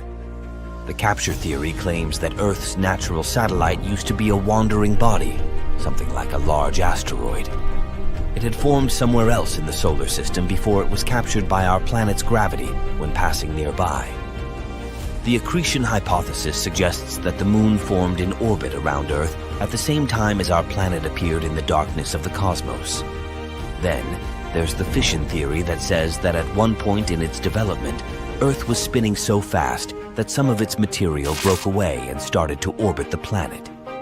And the giant impact theory, which is the most popular these days, claims that the moon formed during a collision between Earth and another hypothetical planet called Theia, which was way smaller, probably the size of Mars. The resulting debris collected in an orbit around Earth and formed the moon. And now, let's move to the new theory you've been patiently waiting for. According to it, our satellite might have formed immediately, in a matter of hours, after the collision between Earth and Theia. The material from the two planets was likely launched directly into Earth's orbit right after the impact. It formed the moon and left traces deep inside Earth. In previous scenarios, Theia's remains were thought to have been scattered all over space, mixing with just a bit of the material coming from our own planet. But then, why do we see such shocking similarities between the moon's and Earth's compositions? Could it be that Theia was isotonically and chemically similar to Earth? Unlikely. But according to the new theory, more material from Earth was used to create the moon, its outer layers in particular. It might explain this similarity in composition. One more theory also tries to explain this mysterious similarity, the synestia model. According to it, our satellite formed inside a swirl of vaporized rock left by the collision. But this theory can't explain the moon's current orbit. The new single-stage theory does offer us plausible explanations for both the similarities in composition and the orbit of the moon. It might also provide us with some answers to previously unsolved mysteries. Since this scenario puts the moon into a wider orbit and gives it an interior that is not fully molten, it can explain the satellite's tilted orbit and thin crust. In any case, to confirm one of these theories, we need to analyze future lunar samples that will be brought to Earth by NASA's upcoming Artemis missions. Scientists will be able to get their hands on some material from deeper beneath the moon's surface and compare if real data matches these simulated scenarios. In the past, the Apollo missions already brought back about 1/3 of a ton of rock and soil from our satellite. These samples showed that Earth and the moon had some remarkable chemical similarities. They could only suggest one thing. These space objects had a linked history. If the moon had formed elsewhere and been captured by our planet's gravity later on, its composition would be very different from that of Earth. But if the moon had been created at the same time as Earth, or if it had broken off our planet, the type and proportion of minerals on the moon would be the same as on Earth. But they are a bit different. The moon's minerals contain less water than their terrestrial counterparts. The satellite is also richer in materials that form rapidly at high temperatures. That's why the most accepted model of the moon's formation these days is the giant impact model. Meteorites coming from the moon are a great source of data for studying the origins of our satellite too. They can tell us even more about the moon than Apollo samples, all because such meteorites come from all over the surface of the moon. Meanwhile, Apollo samples were collected just in one place near the equator, on the near side of the moon. On a starry night, you look at the sky and see twin moons high above Earth. It's a view science fiction fans can only hope for, but it could have been a reality billions of years ago. If we want to be super precise, 4 billion years ago. A recent model suggests that the highlands of the moon's far side could have been created by a collision with a smaller companion moon in an event dubbed the Big Splat. The mystery of why the near and far sides of the moon are so different have been puzzling astronomers for decades. The near side of our natural satellite is low and flat. while the landscapes of the far side are high and mountainous. That part also has a much thicker crust. It leaves us with a somewhat lopsided moon. According to the giant impact model of the origin of our satellite, a Mars-sized object crashed into young Earth early in the history of the solar system. This event produced loads of debris that then coalesced and formed the moon. The new model, though, suggests that there could be a second moon orbiting around Earth. It would have been around 750 miles in diameter and could have formed in the same collision. Later on, this smaller moon could have fallen onto the bigger one, coating one of its sides with an extra layer of solid crust tens of miles thick. This model fits the moon-forming giant impact theory surprisingly well. After all, it does predict that there had to be tons of debris left in orbit around Earth after the collision, besides the moon itself. It also agrees with what we know about the dynamical stability of such a system, the ages of lunar rocks, and the timing of the cooling of the moon. There are other computer models that suggest a companion moon too. Another team of scientists used computer simulations to figure out the dynamics of the collision between the moon and a potential smaller companion. According to their model, it was about 1/30th the mass of the main moon. They tracked the distribution of lunar material in the aftermath of this event and its evolution.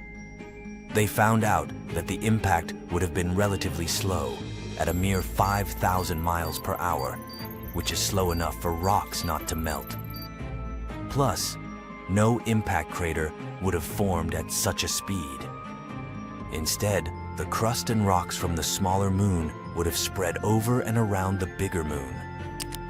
On the other hand, such a collision sounds a bit weird. Being slow, it doesn't leave an impact crater. But at the same time, it splats material onto one side of the bigger object. There is a theory that the companion moon was originally trapped at gravitationally stable Trojan points, sharing the moon's orbit. But later, it became destabilized after the moon's orbit moved further away from Earth. The collisions could have happened anywhere on the moon, but that might be the reason why today's moon is lopsided. This model also explains the differences in the composition of the moon's crust. On the near side, it contains more potassium, rare earth elements, and phosphorus. These elements are thought to have been concentrated in the magma ocean that remained under the solidified crust of the moon. In the simulations, the collision squished this layer onto the near side of the moon. But even though this model explains a lot of things and answers loads of questions, the theory remains unconfirmed. We still don't know the full history of the moon and what really happened there. Scientists say that the best way to figure it out is to get more data from lunar orbiting spacecraft. An even better way to get information would be a human mission to study the moon.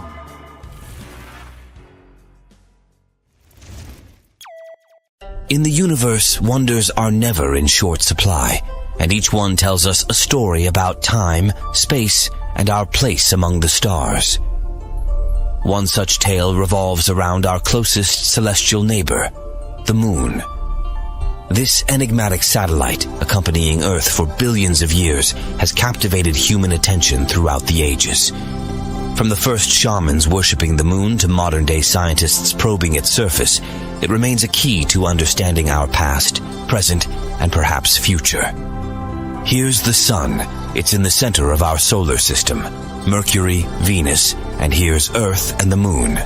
The Earth takes 365 days to orbit around the star. At the same time, the Moon revolves around the Earth and completely orbits our planet in 27 days. The Earth creates a shadow zone, and sometimes the Moon passes through it. The shadow is cone-shaped and gradually narrows. The Moon is 238,000 miles away. That's like 9 lengths of the equator. At this distance, the width of the shadow is about 2.6 times the width of the Moon. When the Moon is in this zone, direct sunlight doesn't reach it. That is, it should have disappeared, but instead it becomes red. All because the sun's rays pass through the Earth's atmosphere. They scatter, and most of the blue light disappears. But the red and orange rays continue and hit the surface of the moon. Voila! You see a phenomenon called the blood moon. By the way, this curvature of light occurs at sunsets and dawns. The atmosphere scatters the blue light, and you see a red and orange sky. If you were standing on the surface of the moon during a total lunar eclipse, planet Earth would be exactly between you and the sun, so you would be able to observe the solar eclipse. The surface of the Earth would become entirely dark for you. All you'd see would be the sun's corona illuminating the edges of the planet. The Earth from the surface of the moon is almost the same size as the moon from the surface of the Earth. Such a red eclipse of the moon is rare because several factors must coincide. One of them is that the moon must be full. Usually, you can see 2 total lunar eclipses a year. In 2038, you'll be able to see 4 such eclipses, and the eclipse itself can last up to 108 minutes. But this is rare, and the last time such a long blood moon was seen was in 2000. Many years ago, people didn't know so many facts about our satellite, and the sight of a red moon frightened them. It was a bad sign and a harbinger of trouble. People who knew the schedule of eclipses could take advantage of it. For example, Christopher Columbus had an astronomical almanac and knew when the next lunar eclipse would occur. He frightened the inhabitants of the Caribbean islands when he predicted the red moon. The moon is gravitationally locked with the Earth. That's why it is always turned to us with one side, like Mercury and the sun. But the moon doesn't stand still. It's gradually moving away from our planet. About 1.5 in a year. Not quickly, but in about 600 million years, it will have shrunk in our sky so much that we won't be able to see lunar eclipses anymore. Do you see this crater? It's Tycho. It's visible during a full moon because of these bright rays that extend thousands of miles from its epicenter. This is the youngest crater on the moon. Scientists say it appeared there due to a meteorite impact about 109 million years ago. At that time, dinosaurs were roaming the surface of our planet, and they may have seen the impact. It was most likely accompanied by a big explosion and looked like a salute in the night sky. In wrapping up, our relationship with the moon is a testament to the beauty and mystery of our universe. Its patterns, movements, and influence on Earth serve as a reminder of the grand cosmic dance we're a part of. If you're intrigued by such celestial wonders, do consider subscribing for